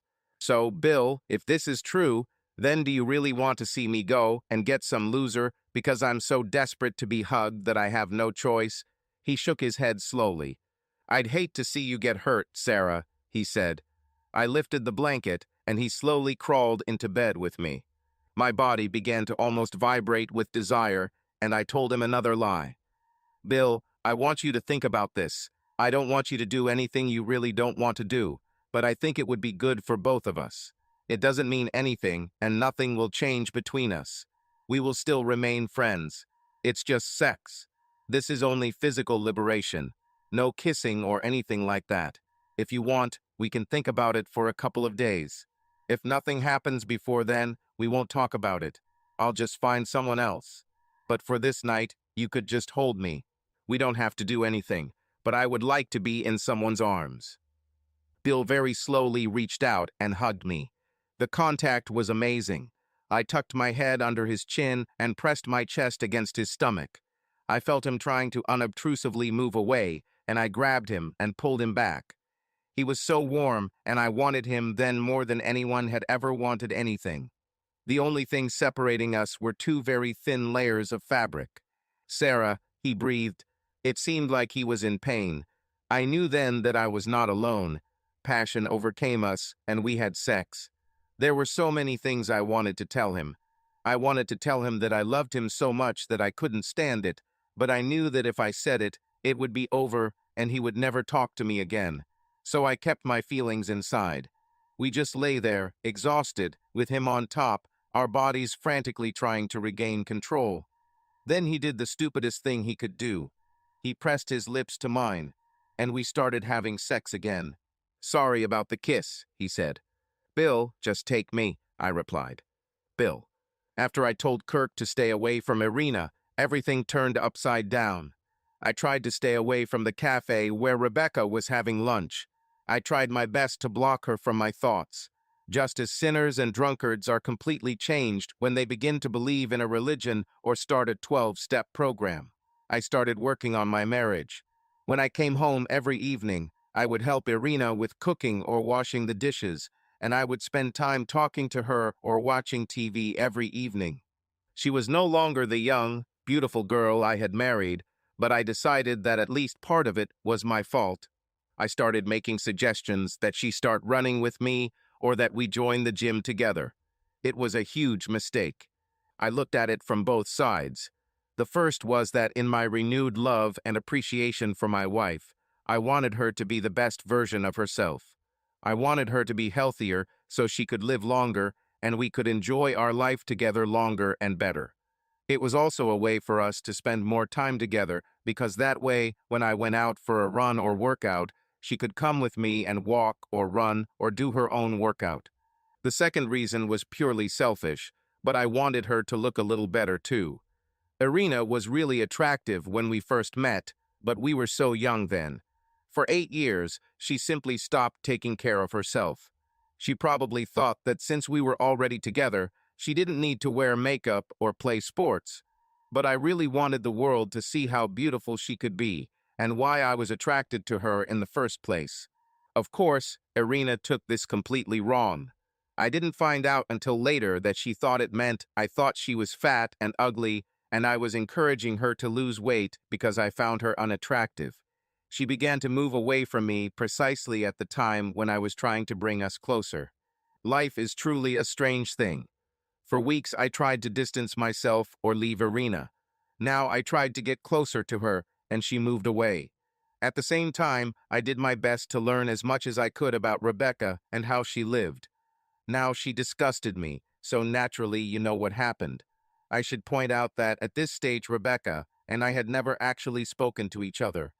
Our entire relationship or fantasy relationship played out in my head. I saw her, fell in love with her, then built an entire relationship and future around the person I thought she was. When the reality of who she really was didn't match my fantasy, I broke up with her in my head and fell in love with my wife again. Nobody knew about it except me and maybe Kirk, so no one got hurt, right? We can have as many fantasies as we want. The problem was that Rebecca noticed me. Maybe it was because of what Kirk had mentioned, or maybe she just saw me at the cafe, but everything changed. My fantasy began to invade my real life at the most inopportune moment. Kirk and I met in a cafe to discuss the possibility of him working for me. He had recently lost his job and was looking for a new position. At first, I was hesitant because the idea of working with friends doesn't always work. Sometimes friends expect friendship to outweigh the business aspects of the situation. They start breaking the rules or messing around because they're sure their old friend won't fire them. Kirk asked to meet at a coffee shop, and to be honest, I forgot about Rebecca. I agreed to the meeting because I wanted to set the ground rules before Kirk formally applied for the job. I had to let him know that I would not cut him any slack during work hours. To do this would be unfair to my other employees. I really thought hiring Kirk could work because, as the Rebecca situation showed, Kirk really knew how to get results. These skills could really benefit my company. Little did I know that Kirk had almost decided that he already had a job, and this meeting served a completely different purpose. Kirk and I discussed the parameters of what he would do for my company, salary, bonuses, and benefits. We discussed everything you could expect from the interview. The difference was that we did it in a relaxed atmosphere, so we had time for jokes and reminiscing about old times. We were talking about something that happened years ago at my bachelor party when Rebecca came up to our table and said hello to Kirk. He started talking to her, and she sat down. Luckily for me, my watch rang, and I pretended it was set to remind me of the appointment. "Sorry, Kirk," I said. "I have to go to a meeting. Nice to meet you, ma'am." I quickly and efficiently left the cafe. It was the closest I came to her, and my polite farewell was the first time I spoke to her. The only thing I noticed was that she smelled very nice, but I kept wondering what she would smell like after sleeping with 5 or 6 guys in a motel. I also realized how lucky I am. All my plans and machinations could have led to me ending up in the same situation as her husband. For several months, she would give me all of her, probably most of her attention in order to hook me, then years of indifference while she slept with half the guys in the phone book. There would have ended up being a divorce in which she would have gotten more of my assets than she deserved. I would find myself paying for her to have sex with as many guys as she wanted until she found another simpleton. God, I'm lucky. I dodged a high-caliber bullet. I kept thinking, be careful what you wish for. They can come true. Meanwhile, I had a very caring and faithful little woman at home who, although she was not a beauty, was all mine and did not cheat on me. She even resisted the scoundrel master. Of course, we had some minor problems, but most couples do. After a few days, I was at my best. Things were starting to look up at home with Irina, and we were in a good place. She gave me a chance to explain the whole training story. She even kissed me like we used to kiss when we were younger, after I explained to her why I wanted her to start running with me. At the same time, I had just completed negotiations with a company that ended up becoming my largest client and significantly adding value to my business. It was a tough few days, and both companies considered walking away from the negotiating table several times, but we finally reached a contract that was beneficial to both companies. I was on the verge of becoming rich. My timing was perfect, too. If this had happened a little earlier, it would have cost me a lot more money. Anyway, I decided to have a snack. Out of habit, I went to the cafe. Almost as soon as I sat down, I smelled flowers and Rebecca slid smoothly into the seat opposite me. She smiled broadly at me. A few weeks ago, I would have been delighted by her company, but now I had a completely different reaction. It's funny how our mind affects our feelings. We are much more tolerant of a person's physical imperfections when we like them. When I first saw Rebecca, I thought she was the most beautiful woman in the world. She's not really like that. She's quite ordinary, but she has, as I mentioned earlier, an aura of sensuality that makes you think about sex. When I looked at her before, it seemed like sunlight was following her. I swear I thought she was shining like a diamond. But now, sitting directly across from her, separated only by a table, it felt like parasites were crawling on her. Up close, I could see the wrinkles at the corners of her eyes, and her skin wasn't as smooth and flawless as I had imagined. Up close, I could see a 40-year-old woman. "Can I help you with something?" I asked. "Bill, are you playing hard to get?" she asked. "Is this your game? Because if so, then it works very well." "What are you talking about?" I asked. "Bill, I know you like me," she smiled. "And I know how much. Kirk told me everything. I had to take some details out of it, but I think it's cute." "I think Kirk misunderstood," I said. "I found you attractive, but you know how it happens. We often see people who seem beautiful to us, but the fact is that I am married." "Me too," she smiled. "You see, we already have something in common, but that shouldn't stop us from having fun. And who knows, maybe we would be better off married to each other than to the losers we chose. Kirk says your wife is a sad housewife. You deserve better than this. I think you deserve me. And my husband is such a loser, let me tell you. Wouldn't it be nice if I could just blink and they were together? It would be like I Dream of Jeannie. I could just blink and all my problems would disappear." "I have a better idea," I said, smiling. "What if you just blink and disappear on your own? Irina may be sad, but at least she is not an easily accessible woman. And the one who deserves the best is not you, but your husband." I got up and walked away, leaving her sitting there with her mouth open, like a fish out of water. As I was leaving the cafe, I saw Bonnie clapping her hands and giving me a thumbs up. I called Kirk at work. Marcia Brady, our office secretary, told me that Kirk left for lunch shortly after I did. I called him on his cell phone because I needed to talk to an old friend of mine. I didn't know why he told Rebecca about me, but he shouldn't have. He also shouldn't have said bad things about Irina. Knowing Kirk, I was sure he was belittling Irina because she didn't fall for his bullshit. I realized that Irina was right from the very beginning. Maybe Kirk wasn't the right person for me to hang out with. This thought made me do something I hadn't done in years. Instead of going back to work, I went to a flower shop and bought 24 roses. I decided to surprise Irina at home and perhaps invite her to dinner. I parked at the house next to her Taurus. When I saw it, I knew I needed to buy her a better car. Maybe she'll like one of these Lincoln MKZs. I used my key and entered the house. I looked at the kitchen, but she wasn't there. I heard her moving upstairs. I heard a knock. I slowly and quietly walked up the stairs. I wonder what she was doing.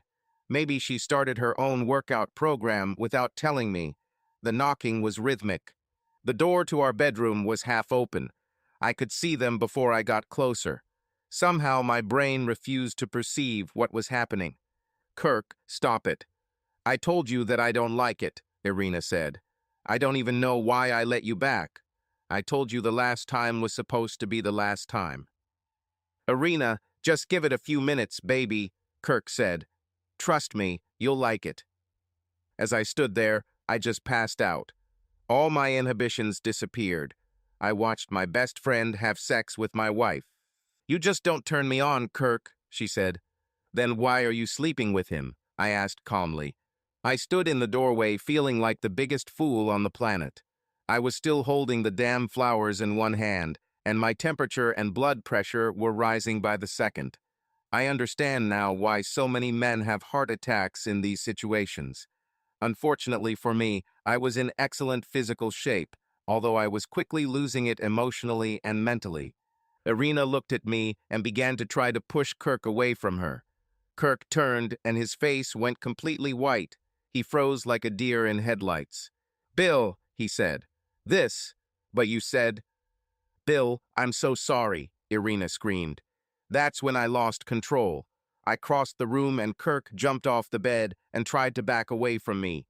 I grabbed him by the throat with both hands and slammed his head against the wall so hard that it cracked. He tried to push me away, but I was too angry. I hit him on the floor and started hitting him in the face and chest. I felt my bones give way, but I didn't stop. "Bill, honey, stop it. You'll kill him," Irina screamed. I turned to look at her, and Kirk knew he wouldn't have another chance.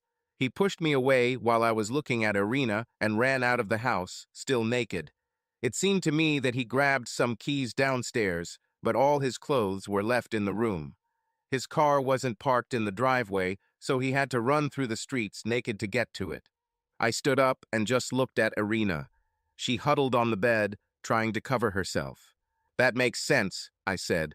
"You walk around naked when you have sex with Kirk, but you cover up so your husband doesn't see you."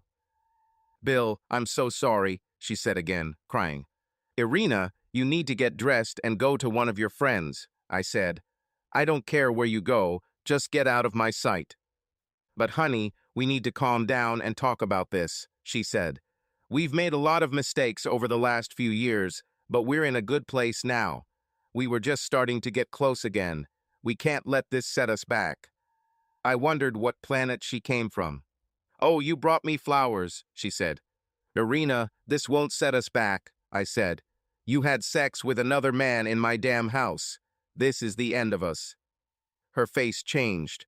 She turned dark and vomited.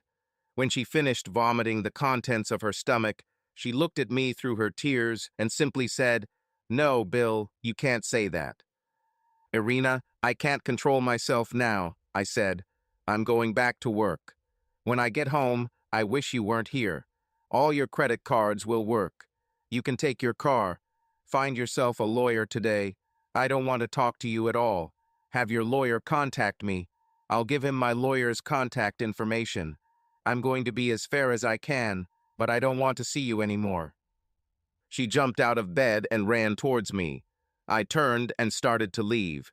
She rushed towards me and grabbed my leg to prevent me from leaving. "Bill, please give me another chance," she cried. "I'll do anything. I love you, Bill." "Irina," I said, trying to free her hands from my leg. "Do you know how many women Kirk has had in the last couple of weeks?" She stopped and looked at me. "I know of at least 4, I said. "At least one of them is probably the worst easy to get woman on the planet. Who knows what diseases she could have passed on to him, and he may have passed them on to you. You should get checked. But first, find a lawyer." "But I was angry," she said in a quiet, desperate voice. I thought. "No, Irina, you didn't think," I said. "But now we're even. I'm angry too." When I got back into my Mustang, I called the security guards at work. I told them that James Kirk was immediately fired and was no longer allowed on the premises. If he tries to enter the building, he should be turned away and told that his personal effects will be delivered to his home. He was required to hand over his keys and any other property to the company in exchange for the return of all his personal belongings from the building. Returning to work was difficult. I was so angry that I couldn't even cope with simple things. I think I drove the whole way to work in first gear. The trip, which usually takes me 15 minutes, took more than half an hour. I've stood at the same traffic light a couple of times. The third time I was stopped by a policeman. "Your license and registration," he said. I showed him both documents. I also gave him proof of insurance, and he verified me through the computer. "Mr. Reed, you have a clean driving record, and I don't smell any alcohol on you. You drive strangely, however." "Sorry, officer," I said. "I'm not myself. I just caught my wife with another man."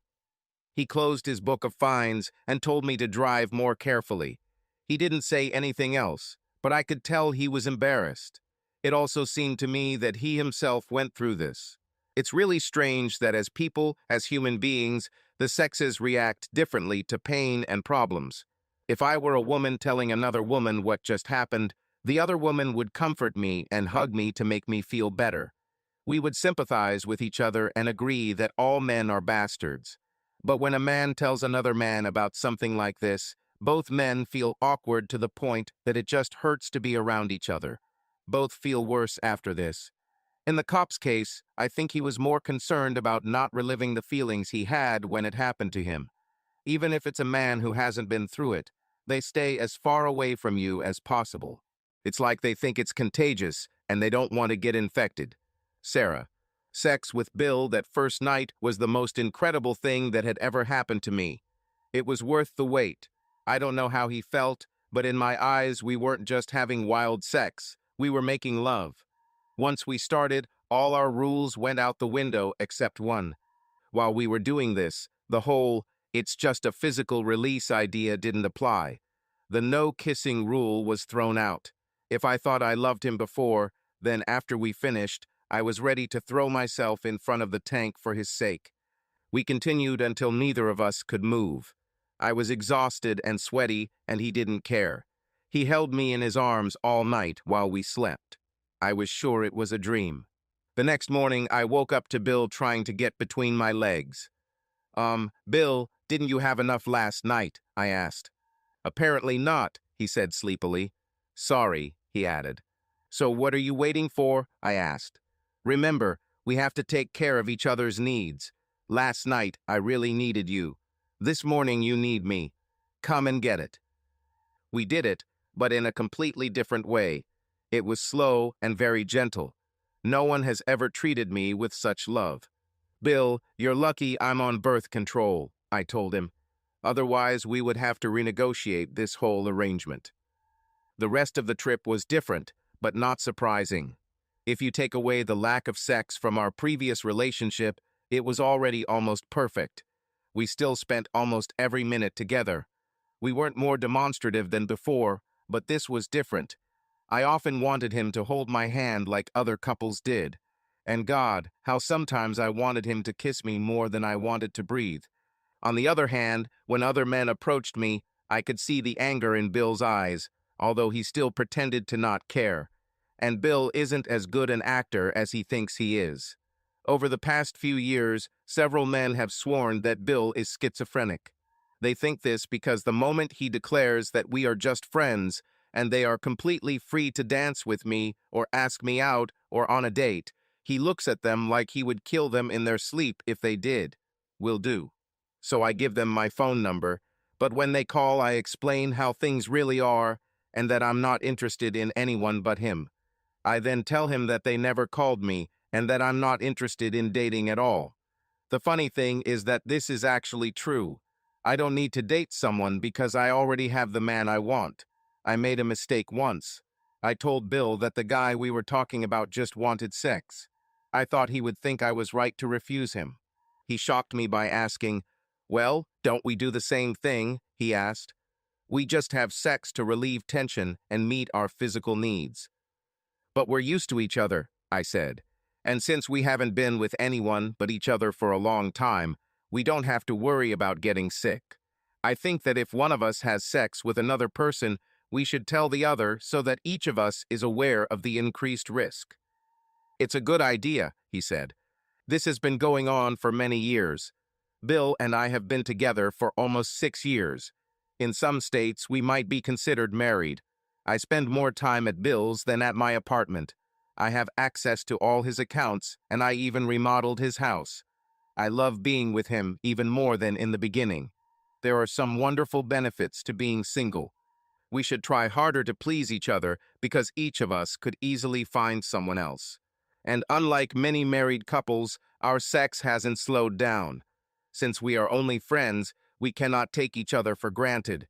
There are no laws binding us to each other. Bill could easily pick up some waitress, take her home, and fuck her brains out if he wanted. I could do nothing but stand and watch with jealousy. There are some things about us that have bothered me for a long time. Most of my married friends are jealous of my relationship with Bill. It's not just about the money that they envy. These are the things Bill does for me, and that's how Bill treats me. When one of my friends got divorced, her husband started hitting on me. We were at a barbecue, and he started telling me stuff about women over 35, divorced and slightly overweight. He caught me in the hallway and tried to grab my ass. I caught his hand before he touched me and said, "No." "Come on, baby, you've been shaking that ass for me all evening," he said. His face contorted with lust. I was going to say something to him or try to warn him, but it was too late. I felt Bill's hand brush past my shoulder next to my head. I even felt his fist hit the guy's eye before he fell to the floor. Next thing I knew, Bill grabbed my hand, and we left the barbecue after explaining to the owner what had happened. We found out that this guy was hitting on most of the women at the party. The difference was that married men took their wives for granted and simply expected them not to let the guy try something. Bill was jealous that I might want this guy's attention. Many of the people who work for Bill are engineers of one kind or another. These guys taught me a lot of things that I really needed to pay attention to. One of those things is, if it ain't broke, don't fix it. Another, the opposite of good is best. For almost 6 years, I have been living with a man who treats me better than I could have expected. He gives me everything I want. We travel often and take several vacations a year. He never takes me for granted, and even as I change over the years, he loves my body and every new wrinkle. Let me give you an example. Bill and I were together for a while a few years ago. He was always running and training. In the winter, he runs on a treadmill, so we have one in the gym. I decided to start walking and running a little on the treadmill. As we age, certain body types tend to accumulate fat in certain areas. I didn't want Bill to stop appreciating my strengths because he could always just replace me. I know he wouldn't do that because, although he'll never say it, Bill loves me and we've been more than friends for a long time. So, I put on my headphones and walked on the treadmill. Bill walked in and stood on one of his machines. I heard him when he started, and after a few repetitions, I no longer heard the sound of the scales. I turned around and saw Bill looking at me. I smiled at him and continued walking. Suddenly, I realized that if I'm on his treadmill, he can't do his run. I looked at him and was about to say that I would release her in a few minutes when he grabbed me. I thought he was really angry because I knew how serious he was about his runs. The next thing I knew, Bill pushed me to the floor, and we started making love. It was very unexpected, and it made everything even hotter. After he finished, he apologized while I laughed at him. He said he was trying to train, but when he saw my ass moving from side to side, something came over him, and he had to have me then and there. Now, I only work out when Bill is running outside, unless we go together. If not, we always end up having sex. It's pretty bad. One day, I had a few friends over to start one of those women's training groups. Bill walked in and saw me leaning over the bench doing a dumbbell exercise. He came in and said hello to the women who were visiting me. He asked me to talk to him for a minute. We walked up the stairs to the bedroom, and he took me right there on the bed. He didn't even bother to close the door. When I returned downstairs to my guests, they were all in shock. "Sorry," I said. "We needed to talk about something." I didn't realize that the bedroom was right above the gym, and they heard not only my moans and the rumble of the bed, but also how I begged Bill to take me harder. "We, heard you," Tina said. "Does this happen often?" Teresa asked again. I just nodded. "Why did we even get married?" said Sally. Basically, I didn't realize how special what I had was. I kept focusing on one or two small flaws in my relationship with Bill. One of my friends came up with an idea. Teresa told me that I could get everything I wanted and more by using Bill's weakness against him. She reminded me of how jealous Bill was when another man gave me attention. I told her it was a stupid idea, but she reminded me that Bill and I weren't married, so I really could do whatever I wanted. "Isn't that what he always tells guys?" she said. "I've heard him say that at least 1,000 times. He always says that you can do whatever you want. You are not married." "Terry, I don't want other men," I said. "I just want, well, you know what I want." "But that's the beauty," she said. "It will just be a performance. I will ask my brother to flirt with you. I will warn him that if Bill gets angry, he needs to leave because Bill has a short temper. Then you and Bill can talk like you always do, and you can tell him you didn't do anything wrong. You're not married to him, so he either makes a decision or leaves. I thought about it for a few days and decided it couldn't hurt. I was desperate and couldn't imagine it not working. I knew Bill loved me, and all we needed to do was talk. I imagined him getting mad at Frankie, and then Bill and I leaving together and having a long conversation after he had sex with me until he was exhausted.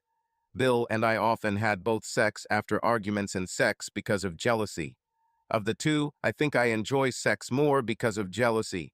In this case, Bill is emphatically showing that I am his, and that he is better for me than anyone else. Sex after arguments gave me a warm feeling, but sex because of jealousy turned me into a quivering mass of flesh, and we didn't need to argue to get it. It could be something as simple as a stupid waiter smiling at me and me smiling back. So Teresa and I made all the preparations. Teresa drove her car to the restaurant, and Bill and I drove my Elena. Bill and I still can't dance, but we floated around the dance floor, holding each other as usual. I almost didn't dare to do this. We had almost ordered dessert when Teresa's brother, Frankie, came to our table. He looked at Bill and said, "Sir, I would be honored if you would allow me to dance with your fair lady."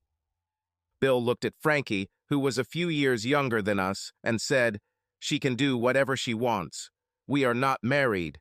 Under normal circumstances, I would have said, "Thanks for the offer, but I'm still out of breath," or something like that. I think Bill was shocked when I said, "My pleasure." Frankie took me to the dance floor, and we danced, I guess. It wasn't much different from what Bill and I usually do. Frankie is a man, and as he pulled me closer, he became aroused. It's funny, but it didn't affect me at all. I just whispered to him to get his thing away from me, or I'll do it myself. Bill and Teresa didn't know what we were talking about. Bill couldn't take his eyes off me. I saw that he was about to get up several times. Teresa tried to calm Bill down. I was sure she didn't want her brother to get hurt. I was wrong, but I found out about it later. When I returned to the table, Bill was calm but slightly tense. I was already aroused by the thought of sex due to jealousy. Teresa made small talk, and Bill didn't say a word. Teresa signaled to Frankie, and he came over again and asked her to dance. This was to give Bill and I a chance to talk. When Frankie and Teresa returned to the table, since nothing had changed, our plan was to wave the red rag at Bill. Frankie told me that he enjoyed dancing with me and wanted to spend more time with me. I was ready to hold Bill, and Teresa was ready to jump between us two. Bill simply said, "Great idea. Hope you have a good time. I'll go pay the bill and go back to my house. Thank you for a pleasant evening. You two go ahead." Frankie, Teresa, and I were stunned. We didn't know what to do. "But Bill, you brought us here in my car," I said. "I can't leave you here." "They have a new thing they call taxi," he said. "I'll be fine." "Bill, I could take you home," Teresa said. She looked very funny saying this. "No, thank you," Bill said. When he said this, the look in his eyes told me that there was something going on here that I didn't know about. "Goodbye," he said. "I'll wait for the waiter." "But Bill," I began. "Goodbye, Sarah," he said. "Have fun." I was almost in tears. "Be nice to her," he told Frankie. "She was my best friend." Frankie, Teresa, and I walked out into the parking lot. Frankie held my hand. Other than that, I don't think I would have left the table. Teresa said I would have to take Frankie home. If Bill sees him leaving with her, he'll know we set it up. She said the smartest way to save the situation was for me to take Frankie home and then go home myself. That way I could talk to Bill about what happened, and he would know there wasn't enough time for anything serious to happen. But if Teresa had driven Frankie home, he would have known something was wrong. "To hell with it," I said, and I headed back to the restaurant. Too many things went wrong with the plan. Bill didn't get jealous. Does this mean he knew Frankie from somewhere and knew he was Teresa's brother or something else? Maybe Bill wasn't jealous because he got bored with me and wanted someone else. There was also the fact that he didn't say he was coming home or to our house like he usually did. He said his house. Does this mean that I was no longer welcome there? And the thing that threw me off guard was when he said she was my best friend.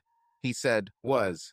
I was afraid that I had just lost the best thing in my life because of Teresa's stupid scheme. Why did I do this? I was just as stupid as she was. This was especially bad considering how Bill feels about betrayal. When I first met him, he was a broken little boy. He was so scared of trying to love someone again after what happened with his first wife. He hid behind his car instead of driving it. He just became my reason to live over the years, and I ruined everything. I walked back into the restaurant, determined to tell him everything and fix the situation between us. I approached our table. The waiter was clearing away the dishes while another couple stood near the table, waiting to be seated. "Are you forgetting something?" asked the waiter.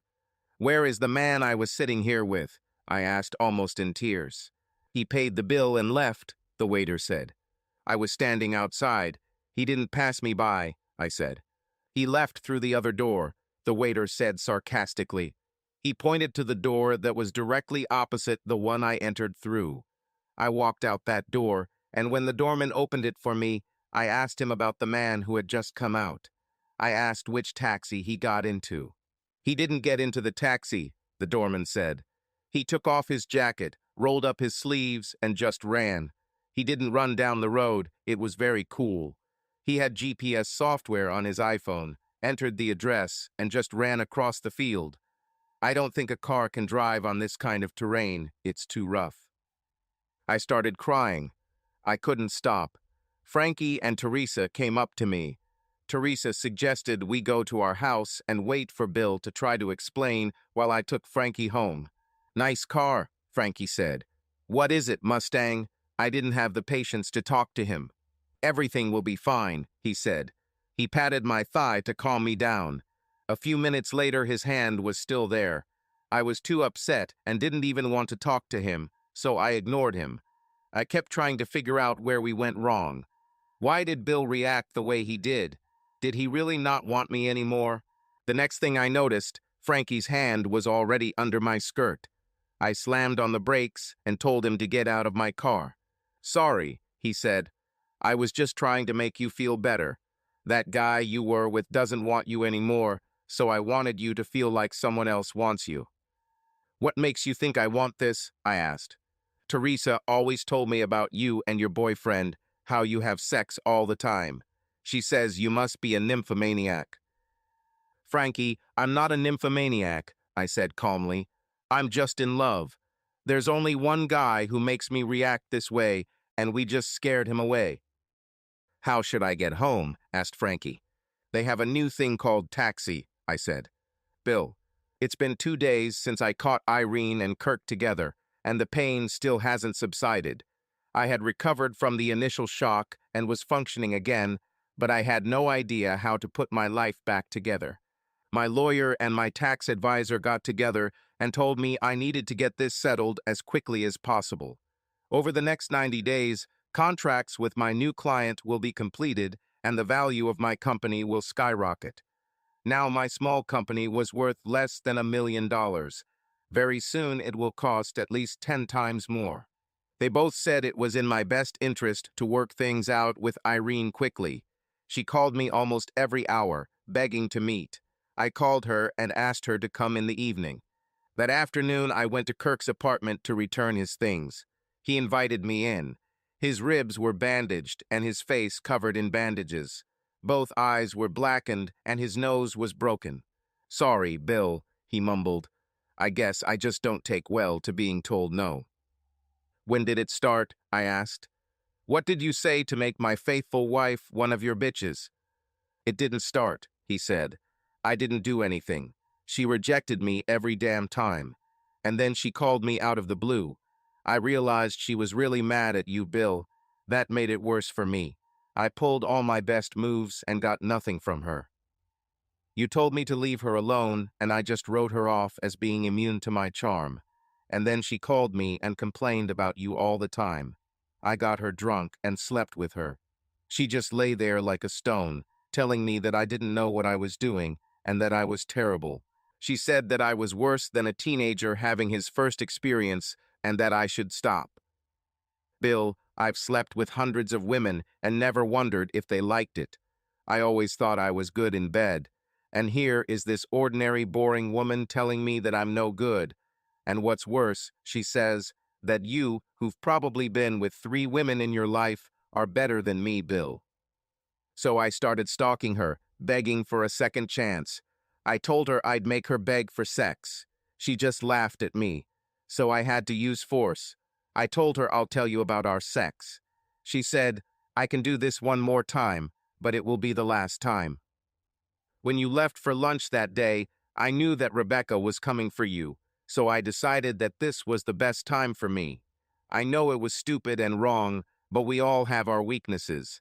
You have to understand that Irene is not my type. I don't like her, and I don't want to spend my whole life with her. But the blow to my ego was too big to ignore. Maybe James Tiberius Kirk should have thought about the fact that Irene wasn't just a bitch. She was someone your ex-best friend actually cared about, I said. Here are your things. Hey, what about my severance package? He asked. Kirk, I said, looking at him seriously. You're lucky I didn't cut off your farm. 10 minutes to 6, 40 minutes before she was due to arrive, Irene knocked on my door. The locks have already been changed. She fumbled with the keys for a few minutes before she simply knocked on the door. My keys don't fit, she said when I opened the door. Bill, please forgive me, She started, but I just raised my hand. Irene, I forgive you, I said. She held out her arms for a hug, and I wrapped my arms around her and squeezed her tightly. I'll never do that again, she said. I learned my lesson. I cried for days thinking about how much I hurt you and how I would feel if you did that to me. I'm almost done, I said. She looked at me strangely. Irene, I don't want the courts and lawyers to run our divorce, I said. I think if we're both honest, we can find something that works for both of us. What are you talking about? She asked. You said you forgive me. Irene, I truly forgive you, and I say it from the bottom of my heart. I still love you very much. But you cheated on me. I can forgive you, but I can't forget. I don't even know why. What I know is that we were both tested. In a way, it's really my fault. How is this your fault? She asked. Irene, I'm getting bored with us, I began. I told her almost everything. I didn't tell her the whole truth, but what I said was close enough to the truth. I told her how bored I was with the us. I told her about how I tried to get Kirk to test her, and how she passed the test with flying colors, and the fact that she loved me so much and was faithful to me made me love her again. I told her how I wanted her to be with me forever, so I wanted her to start training with me. I even told her that it would give us something in common and a way to spend more time together. Finally, I told her how Rebecca had been hitting on me and how I told her I was married and rejected her. I told her that we had both been tested, and although I didn't tell her that she had failed, she knew it. Okay, I lied and left some things out. I didn't tell her how my obsession with Rebecca had caused all of this, or how my vain belief that I deserved someone prettier had started this whole thing with Rebecca. She didn't need to know that. I'm not perfect, but damn, I did not cheat. Okay, to be completely honest, I have to admit that if Rebecca hadn't turned out to be a sex-hungry bitch, I probably would have had her by now. But again, she didn't need to know that, and I wasn't cheating. But Bill, I didn't understand all this, she said. When you started paying attention to me again, I was so happy. Then you started telling me that I should work out. I got angry. I thought you were telling me that I was fat and ugly. I remembered how your slimy friend walked around me for weeks. I kept thinking, Kirk doesn't think I'm fat and ugly. He wants me. Irene, Kirk doesn't love anyone but Kirk. He uses women and then just throws them away, I said. You should be. I know I was stupid, she said. We divided everything in half. Even the lawyers were impressed. We sold the house and split the proceeds. I even set up a 3-year payment plan where I gave Irene 50% of the value of my business. My lawyer thought I was crazy. Irene was also willing to settle for less because she wanted us to remain friends. I think she hoped deep down that someday we could make things right. It was a sad day when we signed the final resolution. That evening we went to dinner and said goodbye. Irene returned to the small town in Pennsylvania where she grew up. The timing of the signing was perfect. 10 days later, my company was worth almost 10 times what it was worth when I gave Irene 50%. Did I deceive her? Maybe. Did she deserve it? Maybe. But I was done with women for the rest of my life. I didn't want to get married anymore. This whole situation made me realize that it's just not worth it. I have always believed that there are good women and bad ones. Good women are faithful. Bad women are easily accessible, like Rebecca. Irene's situation convinced me that, under certain circumstances, even a good woman can become a bitch. So if that's the case, they're all the same, and I don't need them. I did not change. Sarah. I called Bill, but he didn't answer the phone. I imagined him running through the forest, upset and in danger, because he thought that I had betrayed him. He thought that I had done to him the same thing that his ex-wife had done to him, that which had left him emotionally vulnerable. I called Teresa, and she said he hadn't come home yet. She was leaving, and I had to deal with Bill myself. I put Elena in the garage and went to bed. I jumped up at every sound and ran to the door, hoping that he would return. The next morning, I woke up crying when I heard the doorbell ring. It was just a courier delivering a package. I couldn't stand walking through that house and looking at pictures of us, knowing that I could lose Bill. I returned to my empty small apartment. I left Elena at her house in Bill's garage. I left a note on her hood saying that Elena was my heart and she should stay with it. His response was equally cold. I found Elena parked in front of my house with a note on the dashboard. I shouldn't give my heart to someone who was just a friend. Perhaps I should give it to the one I chose to be with me. He also wrote that he would miss Elena. The next day I went into the house again and was angry. He will miss my car, but not a word about him missing me. After everything we've been through, I discovered that he was gone and all the locks had changed.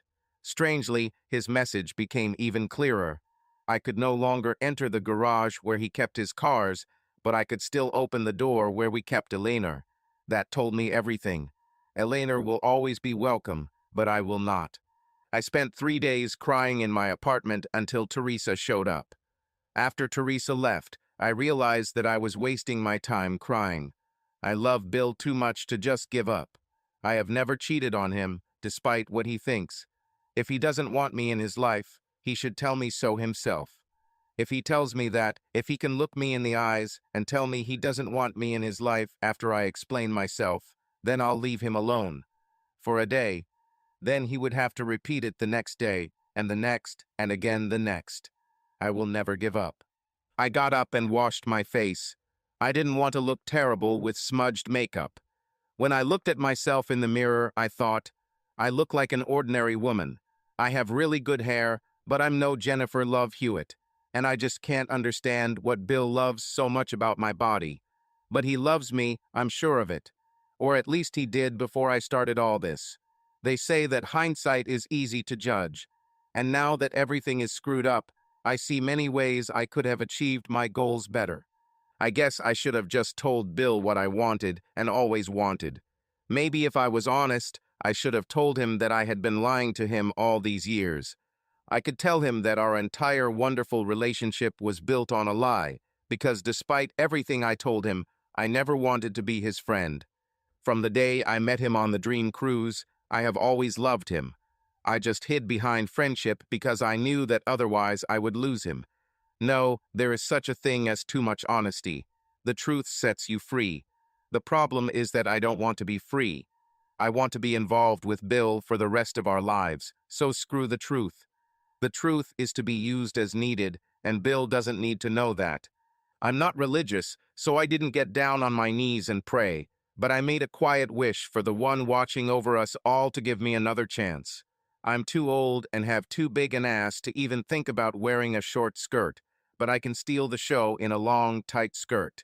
I chose a high-waisted pencil skirt that reached mid-calf. This is one of Bill's favorites, and it really flatters my figure.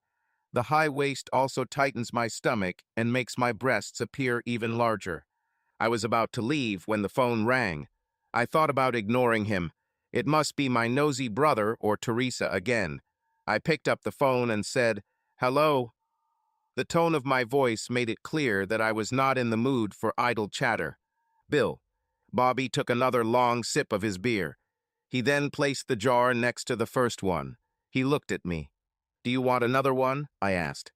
"Probably shouldn't, since I'll have to drive and I'll probably be gone soon." I looked at him and saw that he was smiling. "It really won't take long," he smiled. I felt very nervous. "I understand a lot more now than when I came here," he said and shook his head. "So what are you going to do with my sister?" he asked. "Well, I'm going to give her some money," I said. "She'll probably never have to work again unless she wants to." He smiled again and shook his head. "So she'll get more money than your first wife?" he asked. I nodded. "Of course he will," he said, smiling. "What a fool you are." "Did you ever tell your first wife the version of events you told me?" he asked. "No, that wasn't necessary," I said. "I haven't spoken to her for years. She sends me a card on my birthday and Christmas. Sarah answers them for me and also sends her a card on her birthday and Christmas. Irene has a good life. I think she's become a teacher or something like that." "Did she ever get married again?" he asked. "I don't think so," I said. He nodded again. "You're not married to my sister," he said. "You understand that, right?" I nodded. "So why the hell are you going to give her more money than the woman you were legally married to?" "You don't have to give her anything," he said. "Why?" he asked loudly. Before I could say anything, he started again. "It's a feeling of guilt, isn't it? You feel guilty because most of the time you were together, you tortured her. And you know what? Money isn't enough." "But," I began, "I tried to be kind to her. I thought I was good to her. I never even raised my voice to her. I never hurt Sarah. I... You can't even say it, can you?" He smiled. "Damn it, what a mess you have." He just sat there, smiling. "Traffic will be difficult, and I have a date today. Of course, my date will be with an older woman, so it will probably be boring compared to you and my sister traveling all over the country in your Mustangs and all over the world when you get older." "Boring. Do you know what I do?" he asked. "Did Sarah ever tell you?" "No," I said. "I am a psychologist. I do family and emotional therapy, so I understand something about this. First of all, you can relax.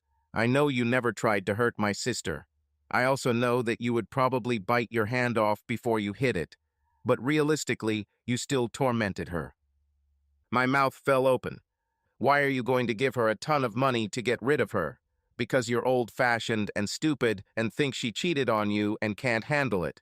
That's good. We should all have rules and conditions. You know that you can and cannot accept from your partner. This is very healthy. The reason why you want to give her money when you could just walk away is at the heart of our problem. You were so hurt by all the crap that happened in your first marriage. I decided to never go through this pain again. Again, that makes sense. But the fact is, you love my sister." He raised his hand before I could say anything.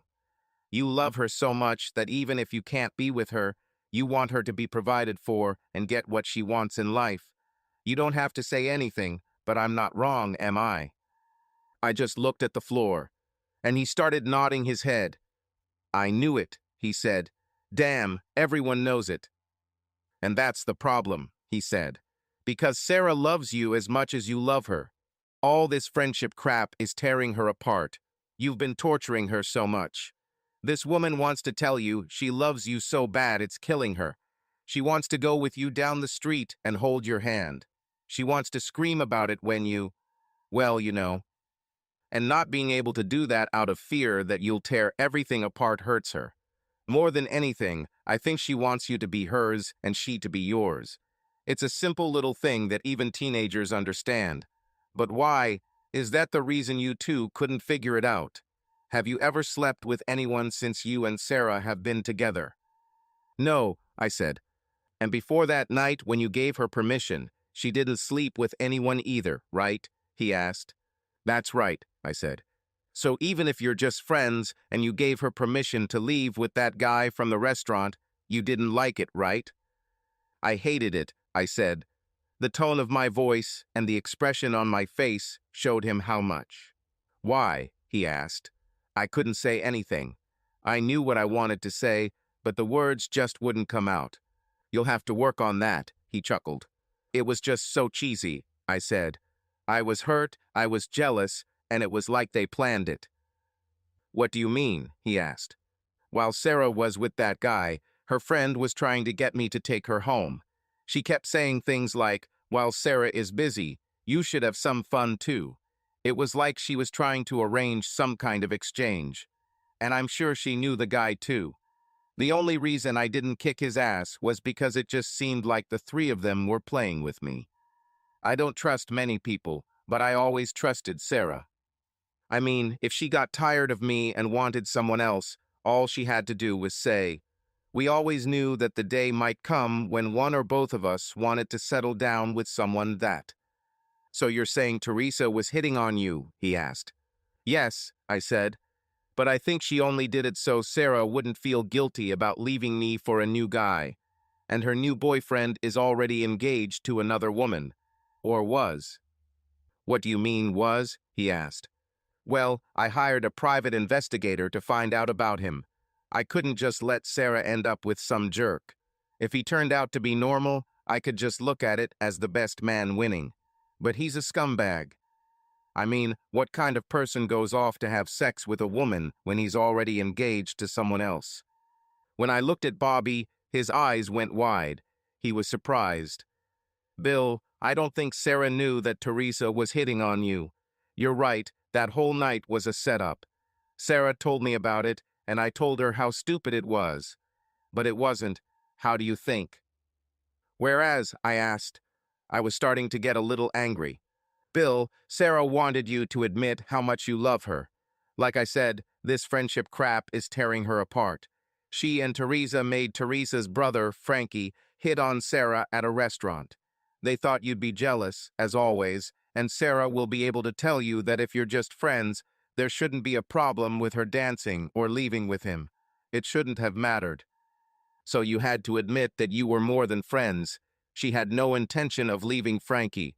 She also would never sleep with him, and didn't. In fact, she was scared when you left. She didn't know Teresa was trying to hit on you. Apparently, Teresa didn't give up because she convinced Sarah to let her go to your house and try to talk to you. Meanwhile, Sarah had to take Frankie home. Sarah's leg when they were in the car, and she left him on the side of the road. Does that sound like a woman who was going to cheat on you? I smiled and shook my head. So what are you going to do about all this? You know that just giving her money won't be enough.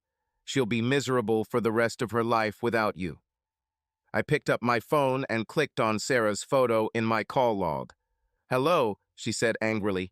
What? I asked. Sorry, Bill, she said. I didn't know it was you. I'm so glad you called. Sarah, where the hell is Elena? I asked. I was going to wash the cars, and she's not in the garage. But Bill, you sent her, she began.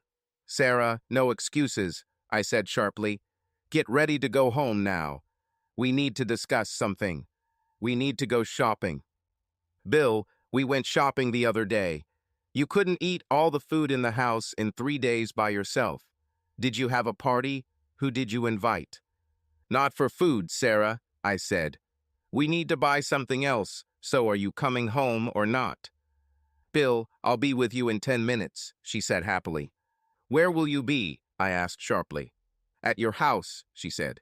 Sarah, this has always been our home since you first walked in, I said. Okay, I'll give you a good 80% for it, Bobby said as I hung up. You still haven't told her. You can give me another beer. Maybe I'll stay to see how this ends. Well, she didn't tell me either, I said. She's so afraid of losing you that she's afraid to say it, he said. But look, just let her know that she can, and it will start pouring out. She may never stop. But anyone who knows her can see it. Damn, my sister is not the woman that anyone will command. but you told her to come home, and voila, she's on her way. A few minutes later, we heard Eleanor's engine and exhaust as Sarah pulled into the driveway. She knocked on the door, and I opened it. She rushed at me, and I hugged her back. We have become a tangled ball of arms and legs. Then she jumped away from me, noticing her brother. It was just a friendly hug, she said. If everyone had friends like this, no one would ever need to get married, said Bobby. Well, Bill and I have been best friends for a long time, she said sharply. And we'll be friends forever, right, Bill? She asked. I shook my head and her face darkened. Sarah, what happened that night and my conversation with your brother made me realize something. I just don't think we can be friends anymore. But Bill, nothing happened to that guy. I swear. I'll never let anything like that happen again. I will. She trailed off as I covered her mouth with a kiss, and she just melted into my arms. I love you, Sarah, I said. I've probably been realizing this for a long time, so if you don't mind, I think we should go and pick out an engagement ring. Oh, Bill, she said, crying. Please, let's do this. Later. She looked at Bobby. Bobby, you're my brother and I love you, but you should probably leave. I don't think you need to see what's going to happen and how I'm going to act. Bill, don't forget to tell her about Teresa, he said. Bobby seemed to be in a hurry to leave the house. Before I drag you to bed, I need to tell you something, Sarah said. Even as she said this, she was moving closer to me, unbuttoning her blouse. I love you, Bill Reed, and I have for a long time. It's so nice to say. I can never stop saying it. Sarah, Bill and I decided to get married on the Dream Cruise this year, which was a few months away. This was great because we would have time to prepare. We decided, as always, to do it our own way, so we went on our honeymoon first. We're going on the same cruise where we first made love. We discussed everything that happened that night with Teresa and Frankie and made some decisions. First, Frankie will remain punished. Bill was going to let his detective let Frankie go and tell his ex-fiancée that nothing happened between us until it turned out that Frankie touched my leg. We decided that Frankie deserved his punishment, and maybe next time he won't try to be sneaky. My best friend Teresa deserved it too. She tried to steal Bill from me as part of a plan.